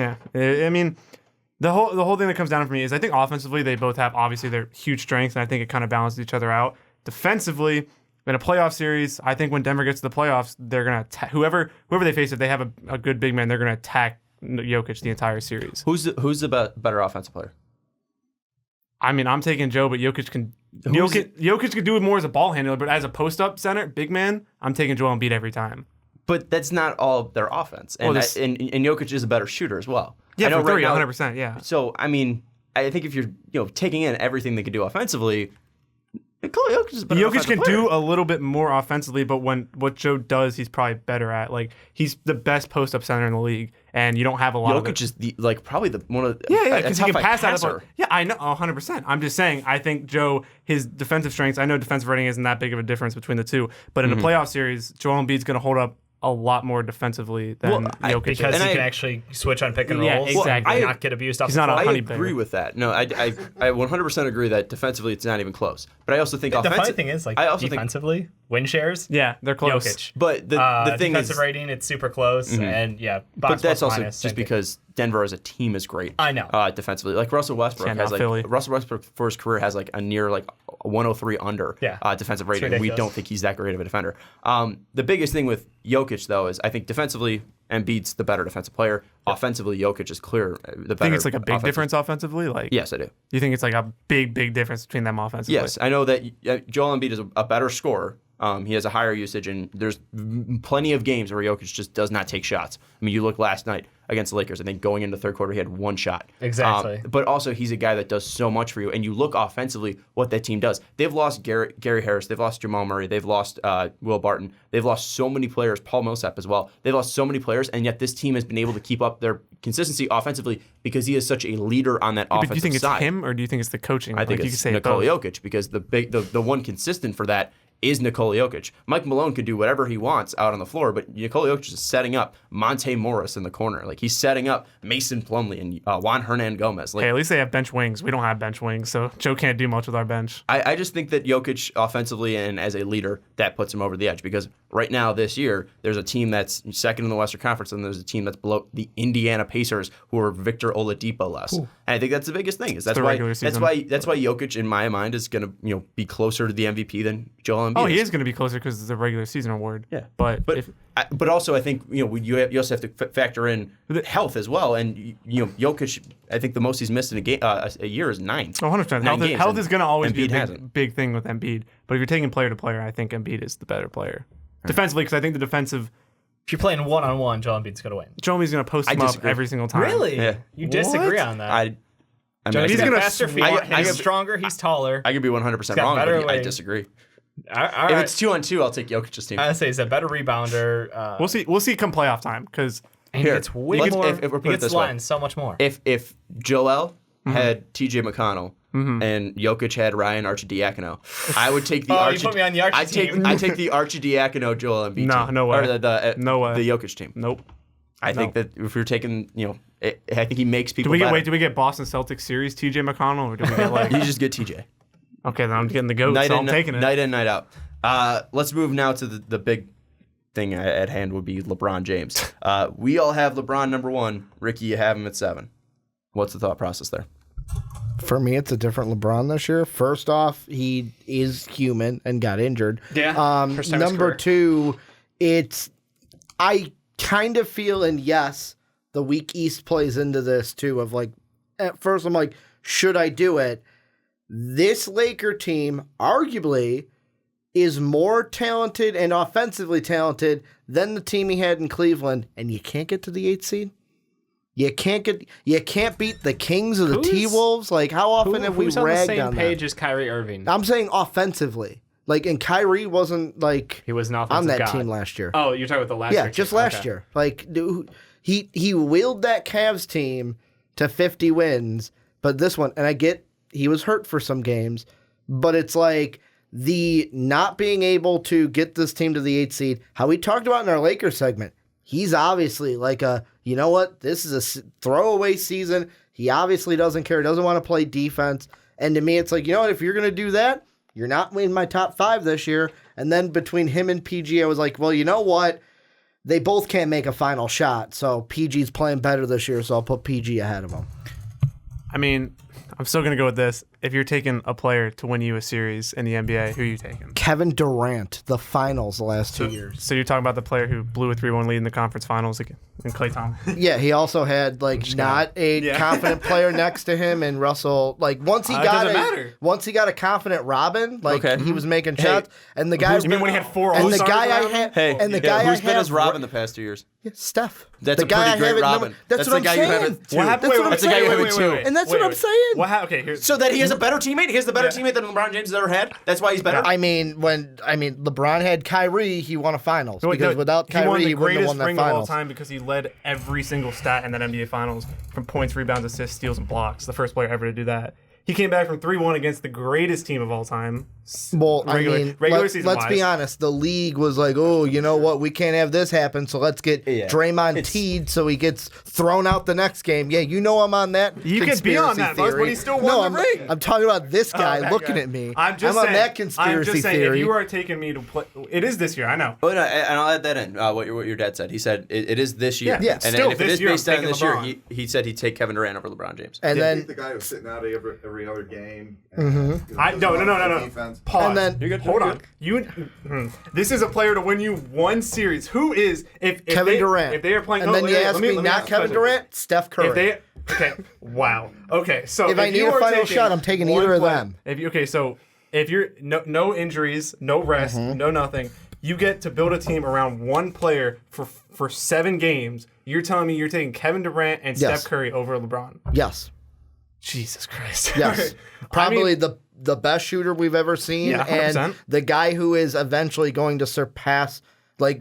People are going to eventually be like, LeBron is no longer the greatest in the league, and Kevin Durant is going to surpass He's been him. the best player in the league for 12 years. It's going to be the same thing as when Kobe and Michael got old, where it's like, oh, they were great, but he has now been surpassed. But still, this year, Did you say Michael was surpassed? he left. Currently, when he got to a certain age, it was like When he's he- still the GOAT, but it's like when he was in Washington, we were all like, Michael, just come on. We get you can ball, but come on. You don't have to play for the Wizards. What? Michael Washington? I don't know what you're talking about. Yeah, exactly. Didn't happen. Do you want to touch this argument, Dave, at all? Do you want to touch it, or should we just stay out of it? It's hot fire, but look, I think LeBron James does everything. Kevin Durant is a better scorer at times. That's the only thing I can give Kevin Durant. He's a worse teammate by far. By a million %. You can add that up, I don't care. He's just terrible teammate. But outside of that, it's just literally, do you want someone who can do everything great, or do you want someone who can do I can score a smidge better than you, but everything else is worse. Let me put That's this. where The question Jake hold on. asked I was, will- who do I want to build to win the series? Kevin Durant. And let me say this, because I think the biggest thing is that, yes, Kevin Durant has been phenomenal in the past 2 years. If we're talking about in the playoffs, about the 7-game series remark.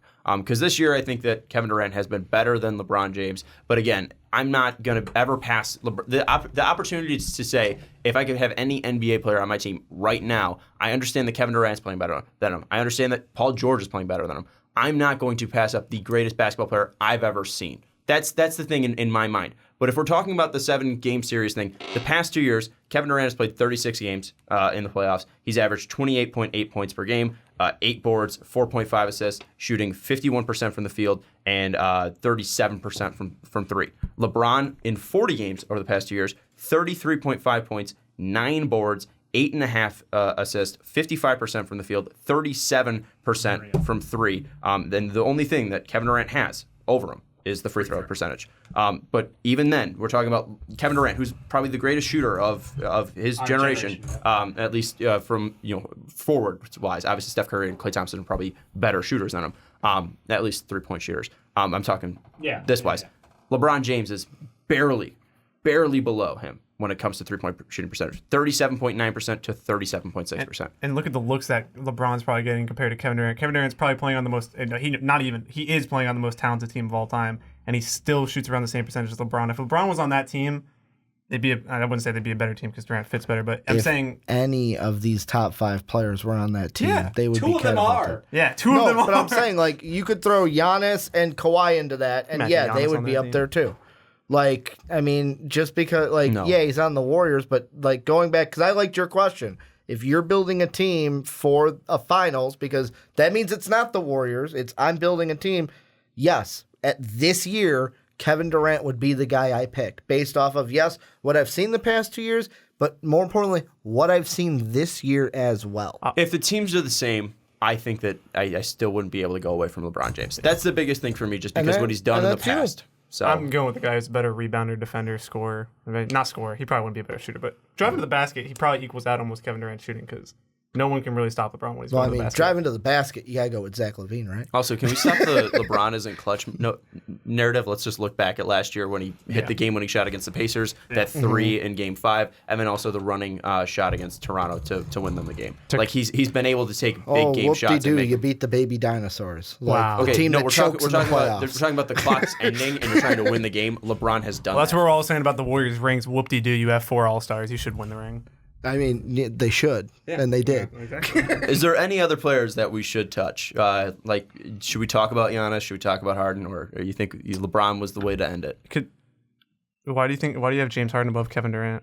It's valid. I'm just saying Because he put the team on his back, Do you think Kevin Durant could do what he's doing if he was put in the same situation? I know he can't. That's what happened in.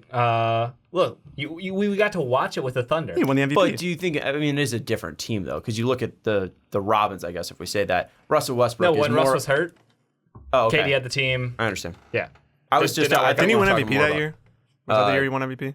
When Russ went down? Yeah. No, well, Russ went down late in the season. Oh, okay. I thought we were talking about- he's okay. never been fully without Russell Westbrook for a large part of the season, like James Harden has been with Chris Paul. Well, Chris Paul. Paul's back now, but they went from 14th to 5th. Yeah. Like, Yeah, with James we didn't Harden see that on with his back. Melo. We Really didn't is see a that with cancer. Melo really is a cancer. We didn't see that with Westbrook because he was hurt, I think, in March by Pat Beverly, and then obviously missed the playoffs. Yeah. I just don't think that Kevin Durant's an amazing basketball player. Like we're arguing fucking like centimeters here in difference. Like there's nothing. But I just absolutely think James Harden takes over games like no one I've ever seen before. Like it goes back to like the Jordan days, but he scores on absolute stupid volume. I mean, it's just anyone who has that level of usage and who can continue to shoot at the rate he is and score at the rate he is, and with the lack of calls that he gets. And I know a lot of the refs are garbage to him. I would say lack of calls is a bit of a stretch there. No, so the funny thing is he gets the calls that he shouldn't get with like the tear throughs. That's true. But the ones where he gets contact in the lane and he can't finish through that, and they just hold their whistle on that, like it balances out a little bit. But I still think he doesn't get as many as he could get. So like he puts teams in a really bad positions. Kevin Durant's never going to get people in foul trouble. He's never going to change the dynamic of we got to switch the rotation or we can't have these guys guarding him because of Kevin Durant. No, James Harden gets guys out of games. That's that I agree with, but like when we're talking about rotations, you need to be clear on who's guarding Kevin Durant because it can't be like last night who's like all right, can we not talk about last night, please? Jimmy Butler or whatever it was. I mean, I think LeBron's number 1, 2 through 4, Harden, Durant, Giannis, Steph. You could put them in any order, and you could justify the argument in any order of those 3. absolutely. I think LeBron's Giannis number is 1. actually like a half step down, though. Yeah, to be fair. no, 100%. But when we talked about this last year, I think I was making the argument that it's LeBron, and then there's 2 spots, and then there's Kevin Durant. I think it is closer now than ever. This year has it's been. definitely good. Last year it wasn't even close. This year it's definitely closer. I'm kind of pissed off though, Jake. You fucked up the Giannis coordination here. We had Giannis at 4 going across between myself, Ricky, and Sean. Last year we had Giannis going wanted across to be like at Sean. 8 between Ricky, myself, and you. He wanted to be like Sean. So I'm just saying, it was a fun line thing. Well, no, it actually works because you were there from last year. we had the line. Yeah, so I mean, but I kind of like it because they both go It's up. trending upward? So it started this way and then it went up. So it actually makes a nice little. Fair enough. I got one question, What's and I'm not super high on him because obviously I had him at 9. Yeah. Why no Kyrie on any of your lists?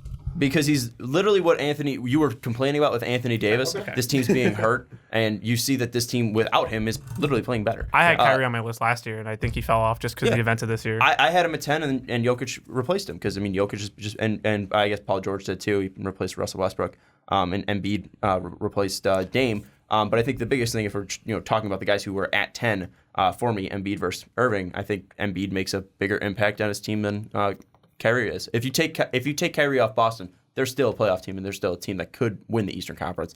If you take Embiid off the Sixers, I think they're still a very good team. They're making the playoffs, but I don't think they're going to be, I mean, if Amir Johnson's dropping threes.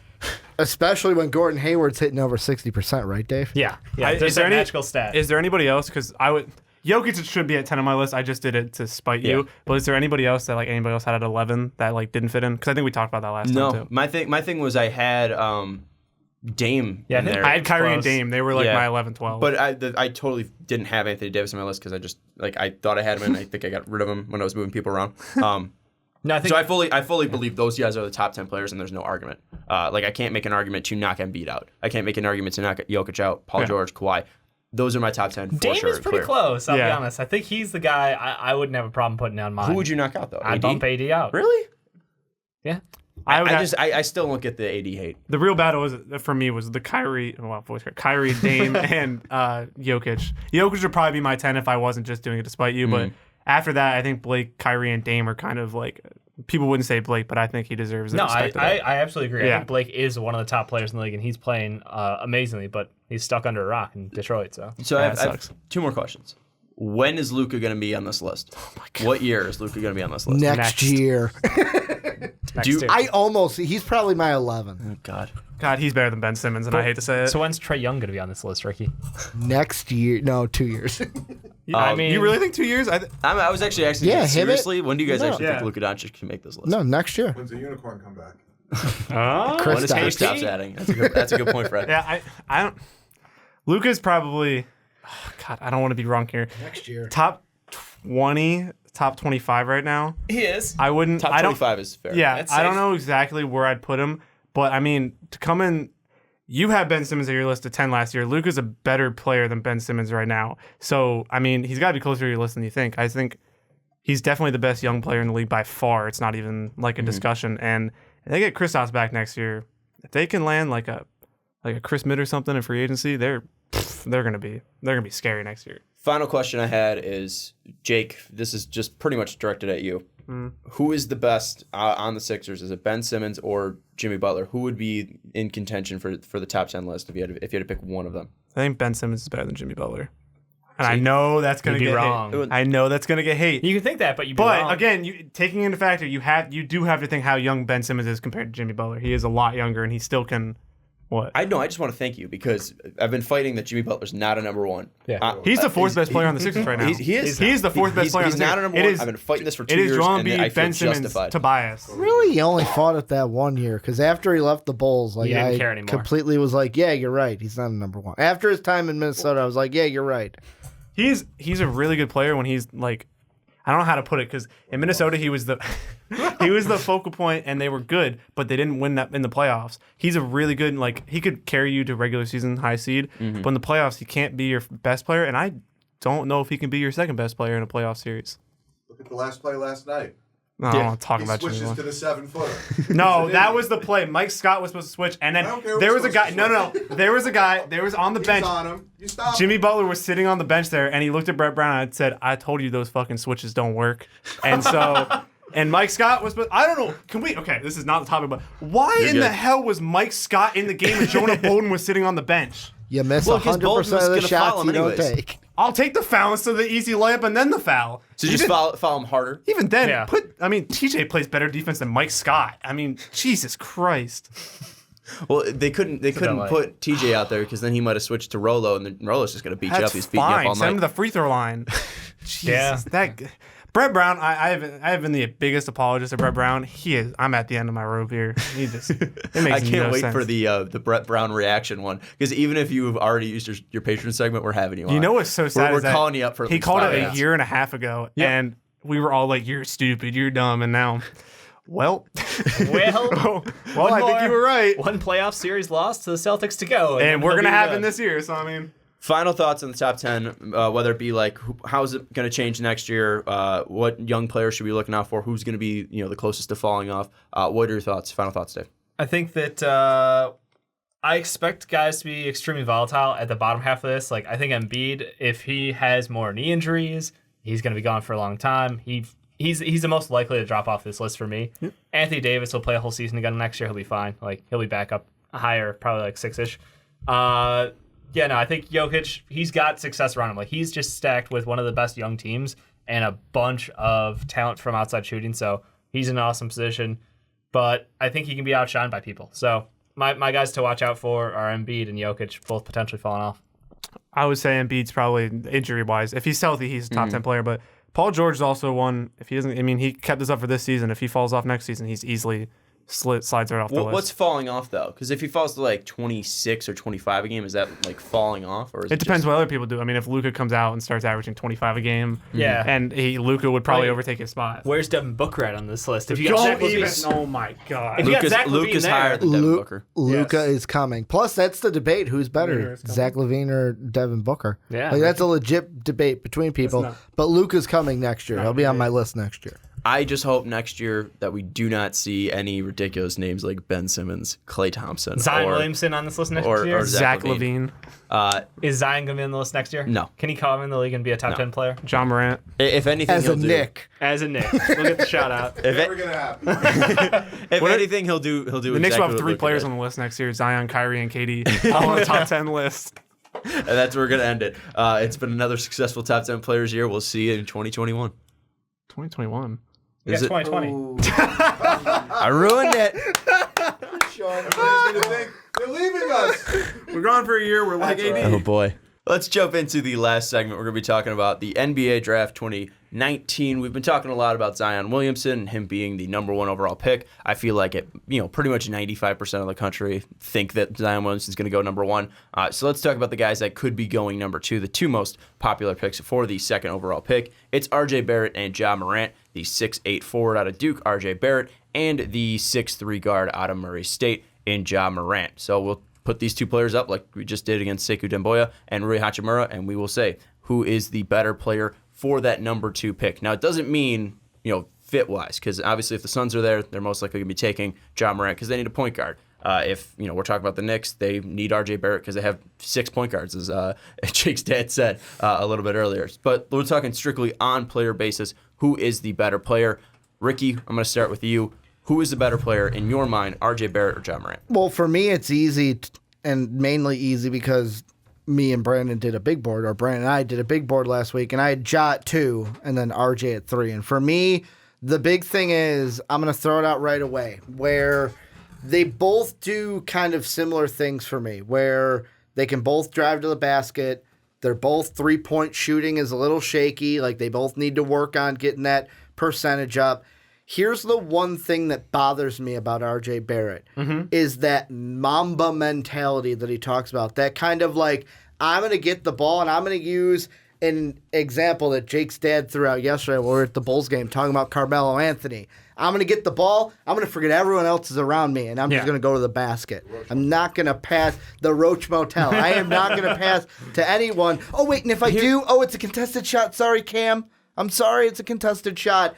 And for me, I feel like, will he be, yet again, you look at it, similar height, similar stats-ish in college. Melo had more rebounds, but is he going to be the next Melo in the NBA? Here's the thing that I think so. Here's the thing that I got to call trash on, is the fact that in the past 5 games where Zion Williamson has been out, Ja Morant has shown that he is a very willing passer. I mean, there are games where he's had... RJ Barrett. RJ Barrett. Who did I say? Zion. You said Ja. Or John. Sorry. Oh, my bad.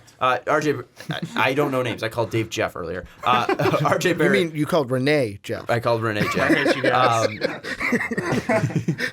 Earlier with the Renee. Yeah.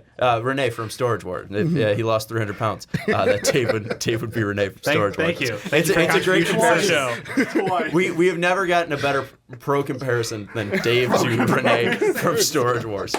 But RJ Barrett, I mean, you look at the games that he has. I mean, against Miami, he had 10 assists.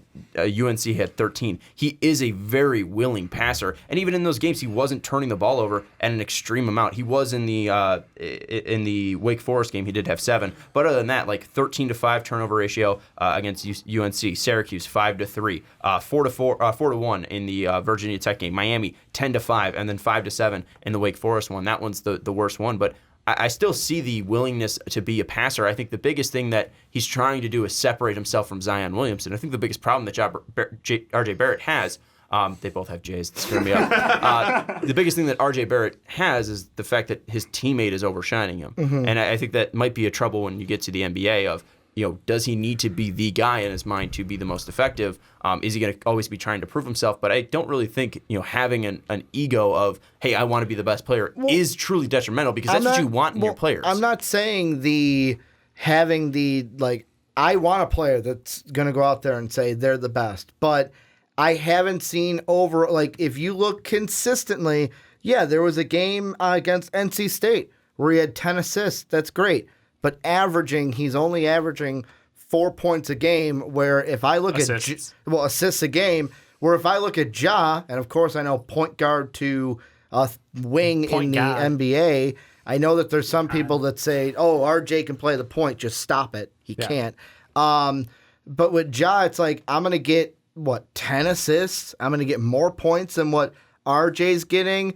And I think I have more faith I'll say, in Ja to develop that three, because it's not like he doesn't have the shot, because he's shooting 81% from the foul line. I mean, I'm just saying RJ in his last 5 games shooting that wicked 19% from 3 on 6 attempts a game. Wicked shot. Turns out when you don't have, someone like Zion to pull defense's attention and you're trying to do everything yourself hero ball style, you're a shitty shooter, which is what I said is you're a volume chucker, RJ Barrett. So, yeah. He's only 18. I know, but that's what he's playing like right now. He's playing like a volume chucker. He's playing like an 18-year-old volume chucker. Sure. It's not saying he's always going to be that way. I'm not saying he's not going to get back to where he was averaging earlier this season, but when he tries to be the one-man team that he is, this is what happens. You ruin your efficiency. You absolutely suck at shooting threes. And the problem is he's not slowing down in his shot attempts. He keeps trying to will his way through it. And I think at some point, you're going to hit there. I was thinking the same thing. Oh, my God. Shooter's going to shoot, man. Yeah. I want to reiterate the point that he made is that my biggest worry about RJ Barrett is his free throw percentage. Because usually, if you shoot a good enough percentage from the free throw line and you're not a great three-point shooter when you're young, you can build on those mechanics that you have at the free throw line to become a better three-point shooter. Just RJ like Ben Simmons, right? He's a difference is that Ben Simmons is the righty shooting lefty for some reason. At least RJ Barrett's shooting with his right hand. Oh, with the left hand, but his right hand. His correct hand. Yeah, his correct hand, sorry. But yeah, I mean, RJ Barrett just scares me. I mean, I'll be at the top of the draft. John Morant's obviously the better player. I don't think anybody's really going to debate that at this point. There may be some... Oh, that guy. I honestly think I'm going to do it, not just to be the only contrarian here, but looking at the RJ versus Ja thing is, and you bring up the free throw percentage, he's at 65%, which isn't a massive killer. I think the biggest thing too is that he's not really the worst at it. I mean, there's games where he didn't go to the line against Notre Dame, 0 for 1 against Syracuse, 0 for 1 against Stetson. But there's games where he's 3 of 3, 2 for 2, 3 of 4, 6 of 6, 5 of 6, hell, even 7 of 8, 7 of 9, 8 of 9. 8 to 10. There's games where he's going out there and he's making it. I think that can progress as he ages. I think it's just something where he's a guy that is consistently driving to the basket. He's consistently getting fouled. He plays a very physical game, and I think that takes back from him. So I think that RJ, he does have the ability to be a good free throw shooter. He does have the ability to be a good shooter. I think right now there's just a lot of pressure on him. I think there's a lot of eyes on him. Change. And I think that maybe it is something that could be a little bit affecting him, but I also think he has succumbed that as well at points, and he's been able to come over those bright lights, and he's been able to play very efficiently in big games. So I think really the thing that with RJ is that I don't think he's a bad shooter. I don't think he has bad form. I think he's just young right now. And I think as time will progress, he will become a better shooter. I think the mechanics are still there for RJ Barrett. I don't think this is broken mechanics. I don't think this is Josh Jackson levels of bad. I think it's just more of him playing a physical game, and that's what's hurting his free throw percentage. And really the threes, he's just not really getting open. There's no ball mover. There's no ball handler that's really getting these players open. And the best passer on his team is him, and the guy who's out right now who we're talking about is he a better passer than Trey? I've not seen Trey Jones as a dynamic passer. So, I mean, you see Trey Jones. He's known for his defense, but how many times you see Trey Jones come down court and hand RJ Barrett the ball? I mean, that's sort of his game plan. But is that his fault, or is that Duke's coaching? But you want don't you give the ball to your best passer? No, you give the ball to your best player. Yeah, and that's exactly what they're doing. And that's the thing where that's the problem. They're not necessarily exclusive. Yeah, and I mean, Here's we've what I'll talked say. about Even Coach with- K's goal is to win games. Yeah, and even with Trey Jones too, it's even if he is the best passer on the team, he's not like Trey Young levels of passing where they're hiding these great abilities. He's not like a Steve Nash level passer. He can be a good facilitator, but I still think that the biggest thing is that defenses aren't drawn enough away from RJ where he's getting open enough shots, and a lot of them are contested because there's a lot of times he'll just walk up. With a guy on him and he'll fire threes. He's taking ill-advised shots a lot in college, but that can always change. Is it bad that when Dave said Trey, I thought Trey Young? I was like, what? He's better passer than Trey Young? What are you talking about? Absolutely. Do you want to know a funny coincidence that feeds into my Melo comparison even more? So think back to the 2003 draft. You ready for this? Who went number 1 in that draft? The guy you put 7th. Yeah, in LeBron top 10 players. James. Who's going to go number 1 in this draft? The guy that I said will be probably the best player and most phenomenal player that we've seen since LeBron James. I've made that comparison on the podcast. If Ja goes 2 and RJ goes 3, Jake, who went 3 in that draft to the Denver Nuggets? Carmelo Anthony. It could So you're play out saying the Ja same Morant way. is Darko Milicic? No, Get a ring. that's the only thing. I don't think we have a Darko type. Well, I mean, if that's Well, you're comparing those drafts. if that's the case, and we're talking about Ja's Darko, going to get a ring who's before an international Zion player, or RJ. and I think people most likely see Murray State as an international college, with how unknown it is. So I think maybe, but then Ja gets a ring before both of the Duke boys because Darko got a ring before Melo and LeBron. Yeah, and if you're ranking the top 10 players from the 2003 Some draft, would say Darko's that not in there. Darko Milicic I think That joke is like so old. 8 years old at this point. It is very old, and No you one and I else are gets probably it. the only Yeah. ones in the room that get it. I think what we should I go was towards 5. is what are the positives and what are the negatives of each player. So let's start with RJ since we've been talking about him a lot. What are the biggest positives that you guys have seen? If you guys just want to throw one positive out each, what's the biggest positive you've seen of RJ Barrett? You don't see any No, positives. I, of RJ I Barrett. really don't Yeah. want to throw one out there. He's an above average slasher. Okay, above average slasher. I would say the same thing, but differently. The way he could get to the basket, it's like that is a useful tool. Like, I think back to, yet again, as a Bulls homer, I'll bring it up. One of the best things that Derrick Rose was able to do, get to the basket. And I know that it's a different NBA than when Derrick Rose was shining, but even look at the game we were at yesterday. Zach LaVine didn't pop up for 3.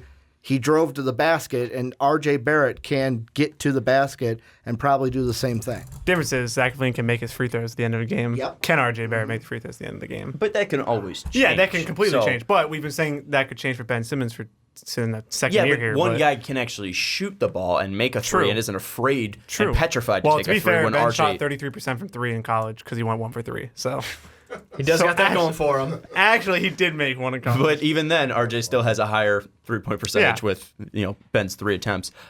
You gave one, right? No, you haven't given one. No, I said I didn't really want to. Give one. Average passer. He no, for a wing, I think he's an above average passer. He absolutely is. That's one of the things that, at least, like you said, he doesn't like to pass, but he is capable of doing it. And right now we're seeing that uptick in his assists per game as he's being asked to do more with Zion out of the game. So yeah, he can run an offense to some extent. I still think decision making is still a question, especially with his shot attempts or his quality of shot that he's taking out there. But at the same time, he's 18, so like, how high of an expectation do you want to put on these kids? But if I have to nitpick, like that's where I would say, like, at least you're doing that very well for your age. Yeah. The thing that I like the most about RJ, and I think this kind of comes out as a negative for Ricky, is that Mamba mentality, that idea of being the guy. I really love that he can take over a game. And I'm not saying that Ja doesn't have that, because Ja is currently pushed. Ja is that guy. But he's currently forced into that situation where RJ's playing with 3 other top 10 top recruits out of his class. Ja Morant really is the best player, and it's clear on his team. RJ is taking that notice. And also the biggest thing too with RJ that I love is his finishing at the rim. He can finish like nobody else in this class. He's finishing 64.5% at the rim, and that's on 192 attempts. He can drive to the basket like you guys were mentioning. He can slash, and he can finish. And that's something that I think that will be able to transfer to the NBA. And if people are respecting that ability to drive, they might play off of him. And I think RJ Barrett with an open 3 can hit it. So I think offensively, at least scoring-wise, he is the best scorer in this draft. And I think that's going to transfer over to the NBA because he has that mentality to say, I can get a bucket whenever I want to. So I think that his scoring mentality and his scoring package is not touched in this class. Right now, like, I see it as a negative, but it could turn into, like, I was reading a SB Nation mock, and they say, like, that Mamba mentality is both a blessing and a curse, because having it isn't the bad part. It's being too much of that Mamba mentality is the bad part. It's all about, like, what they say. Oh, everything's better in moderation, right? You don't want to be too much to one side or the other. And, like, a few things that I think about is, number one, think about the guy that we compare the Mamba mentality to in Kobe Bryant. He was a guy that shot over 80% from the foul line. So if RJ can bring that free throw percentage up, then okay, then it might not be a bad thing because you're getting to the line by driving to the basket. But also, I know these are big shoes that I'm putting in. I'm not saying RJ's going to fill these, but like even a guy like Michael Jordan, who is a guy where it's like, hey, I have a little bit of that, I'm the best player, I'm going to win the game for my team, still in big moments. I'm going to pass it to John Paxson. I'm going to get it to Steve Kerr in the corner. Knew when to get it to different guys when he wasn't going to be able to get that shot and wasn't going to force it rather than, hey, this guy's wide open. I will just say you criticized LeBron for that last year. Yeah. For getting it to George Hill with the basket. I was going to say, yeah, that's what the whole argument comes down to is, do you think that RJ can make... I mean, Steve Kerr. Steve Kerr. Steve Kerr's in a different level than George Hill. Yeah, 3-point shooting, yeah. It comes down to me, do you think RJ can make people around him better more than Ja can? And I don't think he can. I don't think he's a good enough passer. I don't think he's a good enough shooter from the outside to make people around him better. But what are you saying that, is it just the assist numbers that you're saying Ja is making his teammates better? Because we still don't know any of his teammates' names. Yeah, I know. Like, I don't think if anyone could name me a Murray State player outside of Ja Morant, I'll give you $20. Yeah, well. Don't Google it. not a chance. So I mean, that's the thing is like, yes, he is, he has 11.6 assists. I could see your screen, Ricky. It says Murray State basketball. But actually just Murray State. Murray State. I just think the biggest thing is that like, we haven't seen Ja Morant do that. And then if the lights get too bright for him, like, is he going to be able to shine like he has been? In some of the big games, we'll take this step back. When Jones went down against Syracuse, RJ shot 8 of 30 and his team lost because of that. So even when the light shines bright on him, sometimes he doesn't perform as well. Okay, but then even then against the Syracuse, the first game, that was prime time, that was where College Game Day was going to go, outside of Boeheim's, well, that was unfortunate asset. That was second game. But no, they were going to go to Syracuse, and then Boeheim had the accident. I'm talking about the game before that. They played before that too. When Zion played. No, but I'm saying in this game, like to counter your point about that one, he came back and went 14-20. So yes, he can be massively inefficient, but he can also be extremely efficient and score 30 points, and they won that game against Syracuse. So he's just inconsistent as a scorer. That Tim Hardaway. I don't think he's Tim Hardaway bad. Junior. I don't think it's... I think that, that's probably one of the bigger knocks, and we can go into negatives now. The inconsistency is huge, and I think that's probably the biggest thing for me. But I don't think he's inconsistent at the good thing he's great at. He's great at driving. He's great at scoring. Absolutely. It's just when he gets too confident and he's like, all right, well, now I'm going to take 6 threes in a game and miss all of them. I'm going to take these mid-range jumpers that are just that are still contested, that are just horrible shots early in the shot clock. Like, that's something that he's inconsistent with. He doesn't have a consistently great shot selection, but when he does have a great shot selection, he can be extremely efficient and dominate a game.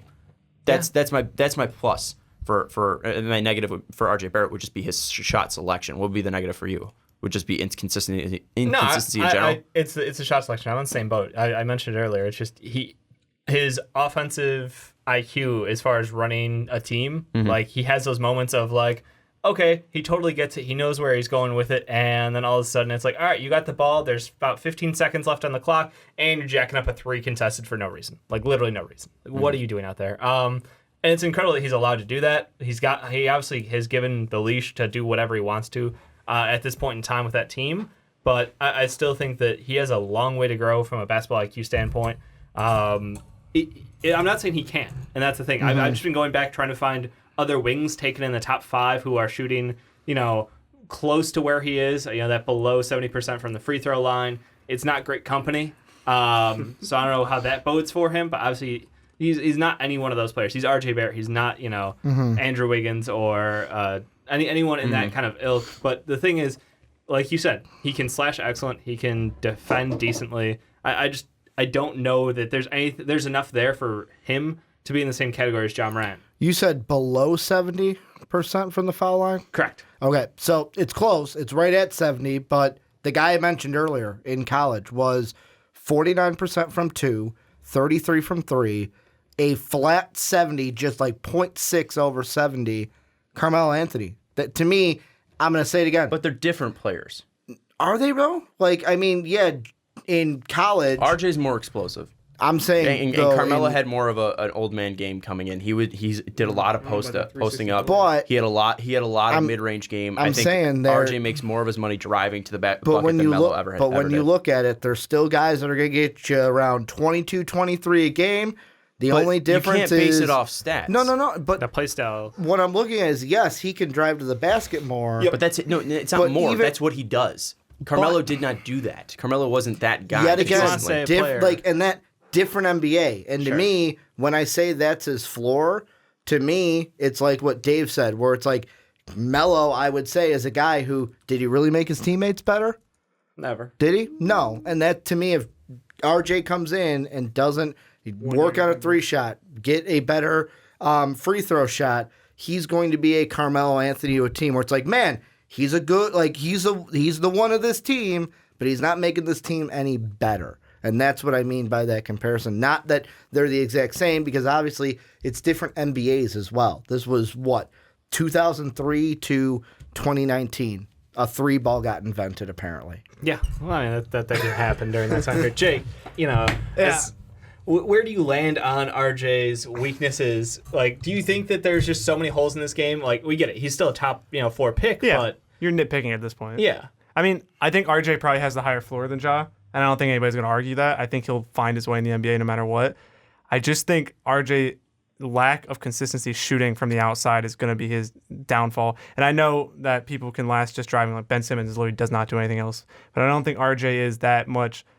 I think when he gets to the league, he's going to struggle to drive as well as he is in college. And it's not going to be too much of a... like I said, he'll find a way in the NBA. Mm-hmm. But he has, out of these top 4, top 5 guys, he's the one that scares me the most. Is because while I know I'm going to get an NBA player out of him, I don't know if RJ Barrett has that enough of that potential where I think he can be the building block of an entire team.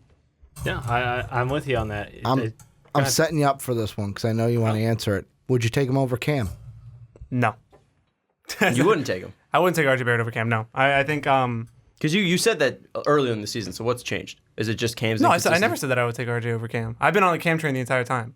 So you would take Cam over RJ? Oh, yeah, sorry. My bad. I heard the question wrong. I would take Cam over RJ. I just think it has to do with fit, obviously.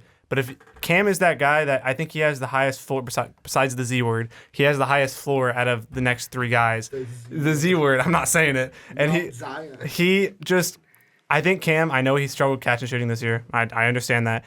But he has the mechanics. He has the big body to be a good defender in the NBA. And I think he fits that exact mold of a 3-and-D player that you want in today's NBA. One thing that I'll throw out, and this is something that is a negative. I looked up players on College Basketball Reference. It's free throw attempts over 180 and a free throw percentage that's 60 or above. That players, a freshman, averaging 20 points per game. There's 22 in the history. RJ Barrett is dead last when it comes to free throw percentage at 65.9%. Sharif Abdul-Rahim, who played very well when he was a pro, was a guard though. He shot 68.3%. Some guy named Allen Iverson shot 68.8% from the free throw line his college year. And then it's Larry Hughes, Carmelo Anthony, DeAndre Ayton's up there, Chris Humphries, Rodney Stuckey, Michael Beasley, and then you move up the list. The players do get better, like Kevin Durant, Eric Gordon, Trae Young, Kevin Martin. It almost comes down to and I have the same thought about Ben Simmons. Great, you can drive, but what good does it do that when you drive and you get fouled, you struggle from the free throw line? It almost counteracts your positives in your game. So if he could produce even 78, 80% from the line, I think he'd be almost clear cut number 2. But it just rubs me the wrong way, and I don't know really how to explain it. It just, when your whole game and your big strength in your game is to drive to the basket and you can't make free throws, it just kind of... There's something not matching up 21 and your voice is still cracking. Well, and that's why, for me, if I was at 2, almost fit be damned, because, unless I'm the Knicks where I have 8 point I would guards still take anyways. Ja. Screw it. I say I wouldn't. Why not? I wouldn't. I already have, 2 or 3 point guards. He would still be your best player. Yeah, but I don't need that many point guards on my team. But You for got me, contracts can be moved. the reason why I think Ja's the better player in my mind and is the second overall prospect is because he can drive to the basket. He already shoots over 80% from the line. So I feel like because he's got that shot, that can translate to him working on a 3 ball. Already has it. He has assists. Well, he's shooting 34% from 3. He's got to improve it. But to counteract that, the big thing that Dave and I were saying last year with Luka Doncic, and I know it's different games. He was playing in EuroLeague, and that's much better competition. But everyone was looking at Luka Doncic as a 30% shooter from 3, and everyone's like, oh, that's not going to translate. Or he was going to be a bad 3-point shooter. He was shooting 81% from the line. That's why we're like, that's his saving grace. And he's come over and he's been I'm just saying, apparently he's a step back guy. He's going to find a good 3-point shooter. If he can hit threes at the next level, he'll be fine. To me, like, the only 2 weaknesses I have for Ja are the question about his 3-point. Like, if he can come over and hit threes from the NBA level, cool, you're good. Number 2, turnovers. He averages 5 a game, so just bring those down, and you'll be good. I think that the player that we can compare RJ the most to would actually, weirdly enough, be Luka Doncic. I know he's not as good as a passer. He's not as crafty as a passer. He's less athletic. But right now, I mean, you can't. You just said you can compare him to him, but he's not athletic. Well, no, not I'm saying not like, good at rebound. I'm saying like. Wait, you say RJ's more athletic than Luka, right? I just want to clarify. Yeah. RJ's more athletic. In that case, we're comparing me to Michael Jordan, right? Hey, pro comparisons suck. That's true. But like they're both bigger body guys. They both can drive to the rim. They both can take a shot. But one thing that RJ has not been able to do is been consistent from the line, and I don't think he has a broken shot at all. And Luka coming over, he's been taking harder blows, he's been taking harder shots. He's become a worse free throw shooter. He's shooting 71.8% from the line. So I think the thing that I'm saying is that these he's shooting what from the line? 71.8. Yeah. Okay. That's still 6% higher. Okay, but it's also near the same amount, and also Luka's a better shooter. Yep. I never said that. No, I was just saying Barrett's a better shooter. Yeah. But that's still not where you want to be. Right. When you're an NBA pro, you want to be near 80 or above. You try to be, yeah. I think the thing that I'm trying to say though is they're both good at making their moves and going to the bucket, and I think what Luka's biggest hurt is that he's not conditioned enough to make it deep into games. And last that, I think RJ just has a ton on his shoulders to score as much as Luka is looked to in Dallas, and that's why the free throw percentage is lower. I think if he had a lesser role and he was driving and getting hit and taking less hits and going to the lane, he'd be near a 75% shooter. Wouldn't it be great if there was like a second, top 3 player on that team who could help split that load for him? I don't know. That's just something I thought about. What are you talking about? That Cam Reddish hasn't stepped up?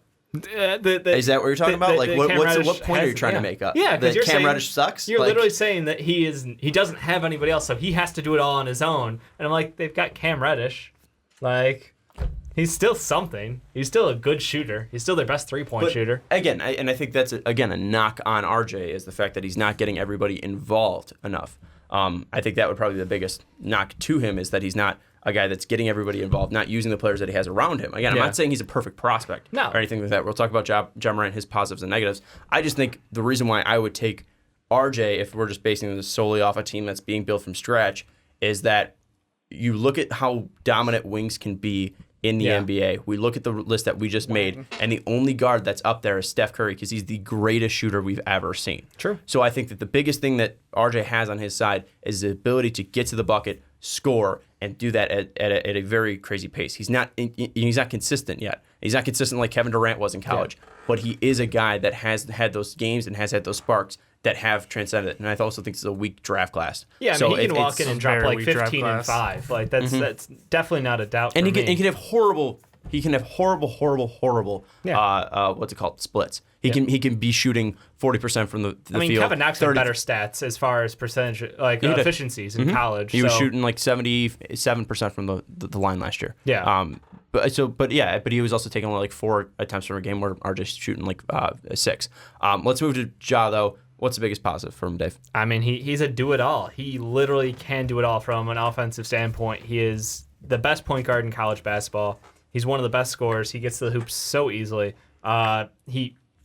Field vision is amazing for him. He's playing a team with nobodies, like you said. Literally can't name a single player on that team, but he's still getting 10 assists a game. He's being asked to do everything to make that offense work, and he's responding to that level. And that's the coolest thing is he grew his game. He's a second-year player in college, which is rare to have at number 2 in the draft, in my opinion, at this day and age. So I think that's the most impressive thing. We've seen the growth out of him already. If he continues on this track, he's set up for an incredible success. Free throw shots there. From the field, he's closing at a good rate. The biggest thing for me that it comes down to is just he has the ability to elevate his game up. And when you guys are talking about, I don't know if he'll be able to, how will he react to the limelight? How will he be able to, accept the level of challenge of the NBA games? I don't think that there's going to be any problem there. I think that he's a guy who, you put the lights on, he gets better. I absolutely believe that. For me, the only questions is, like I said, can he, shoot the 3 in the NBA? Well, let's see. In 1 year, he went up 4%, and he doubled his attempts. And that's great. I want to see that at the next level. And then just bring down turnovers. Like, the whole limelight thing that you're talking about, I have no question about that. I don't think he's not saying that he expects him to be a bad 3-point shooter. It's the same thing that I'm trying to thing I'm trying to say with Culver was that I wanted to see him shoot more threes because I want to see if those percentages are truly accurate to what he is. So I think that Ricky saying that he's not going to be a great 3-point shooter or he has questions about him being a great 3-point shooter in the NBA is fair. He's not saying he has no shot of it or there's no numbers that could lead to it, but so far his numbers aren't extremely impressive. They could be better, and it's wondering, is this 1 year and he's just playing against poor competition, or is this truly who he is? It's just a question. I think it is a fair question of being 34% from the line. League average is 35 point something. I mean, it's not that big of a leap. That's all I'm saying. Like as a point guard, and we're talking league average.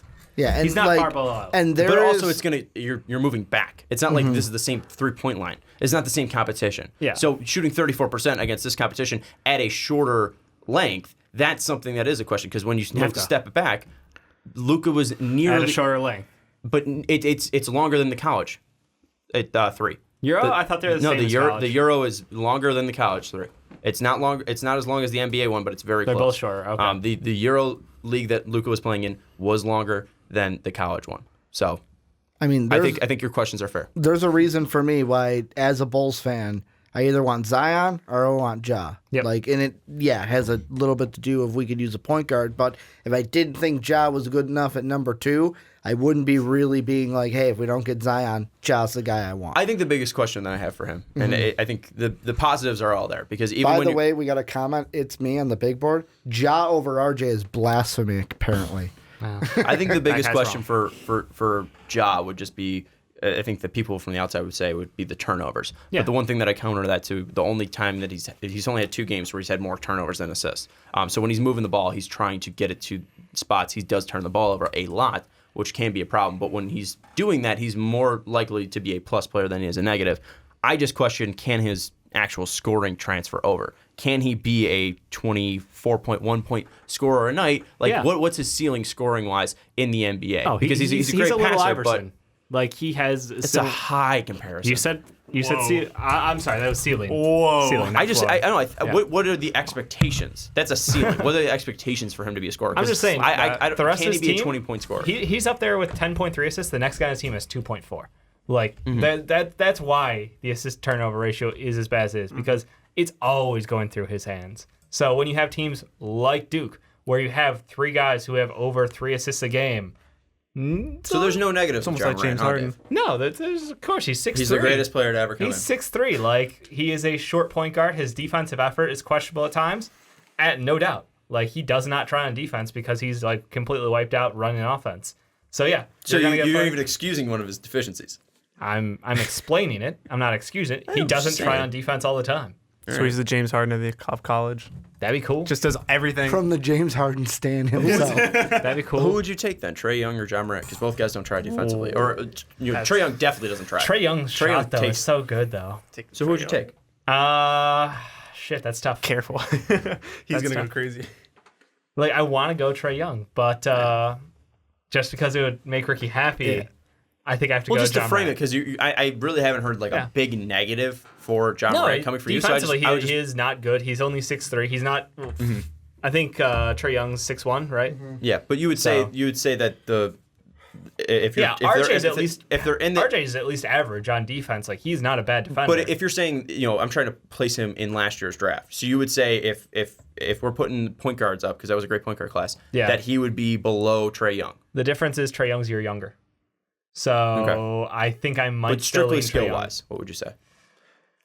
Damn, that's tough. Trae Young's probably a better. Trae Young's definitely a better passer. Yeah, he's better shooter. Yep.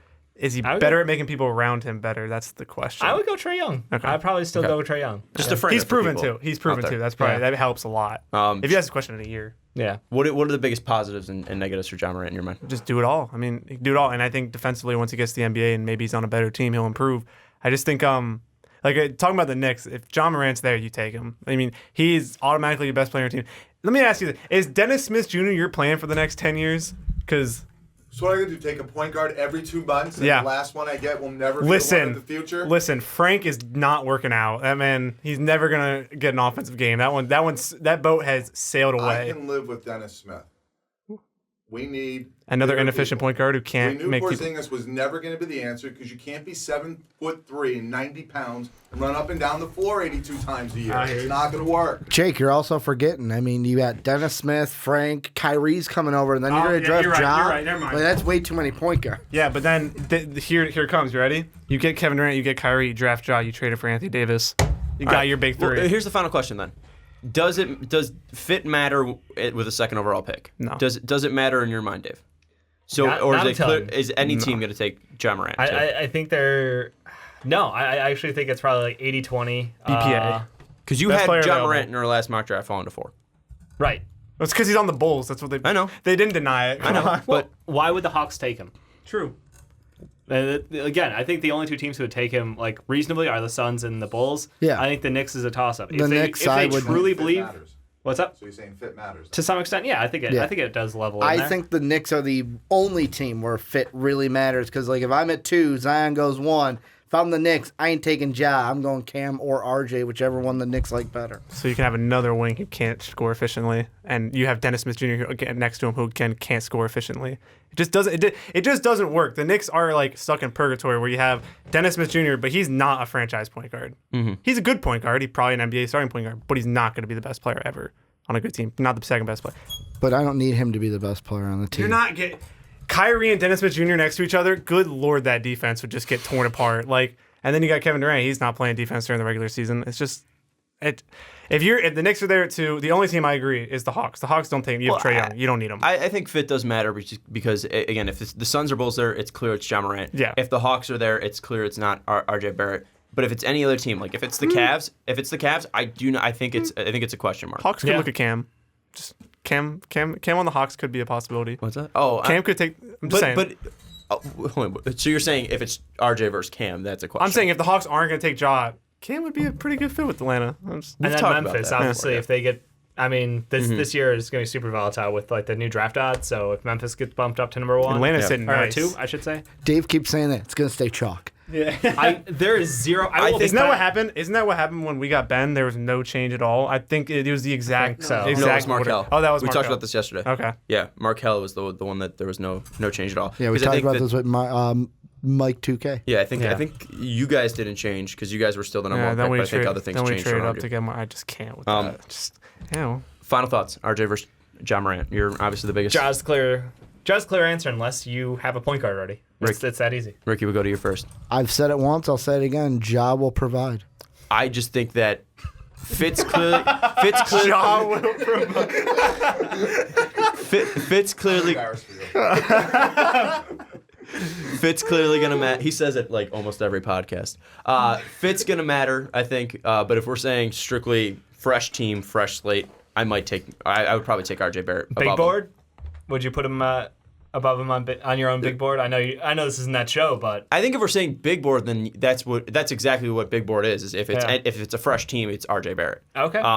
So that's what it is. But mock drafts obviously going to differ, and we're going to see that next week. Wings are super important. No, yeah. And we're going to bring that up next week as we have our mock draft 3.0 coming up. But Jake, I'm going to give you the at least end of the podcast to say whatever you want, whether it be on RJ Barrett, whether it be on John Morant, whether it be on your time in Chicago, whether it just be some final thought you have I don't want to talk about yesterday. Or the 76ers. Yesterday ended after the dinner. Just kind of blacked out. I'll give you your own little rant. You guys lost twice that day. That's pretty impressive. I don't think that's been done too often in the NBA. God, I hope Jimmy's gone. No, thanks for having me on. I had a great time. John Morant is definitely the clear answer next to RJ Barrett, even if you're the Knicks. And God, I hope Brett Brown gets fired and Jimmy Butler leaves at the end of the season. That's all I'm going to say. That's how I'm going to end it. Trust it. And that's one hell of a way to end the podcast. We want to thank Jake for being here. We also want to thank Fred for being here, too. It was absolutely awesome to finally do this. The first that we've ever had. So this is the coolest thing that we've probably ever done, at least for the fast break. I'd probably say MVP, too. So this was absolutely fun to do. So if you want to be like Jake, you can't be. But if you want to be close to him, check out patreon.com/mostwebpodcast. Exactly. Yeah. One of a kind. Check out patreon.com/mostwebpodcast. Definitely check that out because you can be in that $10 tier. You could be talking to us for 14 months and then, hey, maybe take a trip to Chicago and want to come over. You can do that. Also, check us out on Twitter, twitter.com/mostwebpodcast. Don't forget to subscribe on YouTube if you haven't. And also, the big thing, rate us 5 stars on iTunes. If you can't give us to us on Patreon, it's nearly close to that. It helps more eyes get seen to us, more ears listening to our podcast, and it helps us grow. So if you guys have not done that, check it out on iTunes. Rate us 5 stars. But for Dave Oster, for Ricky Widmer, and then for probably about 3 more weeks, Jake Neverman. He'll be back in April with some Brett Brown takes and some 76ers takes. So yeah, you'll be using this thing. But for now, we'll say bye to him here. Thank you so much for listening, and we'll see you next time.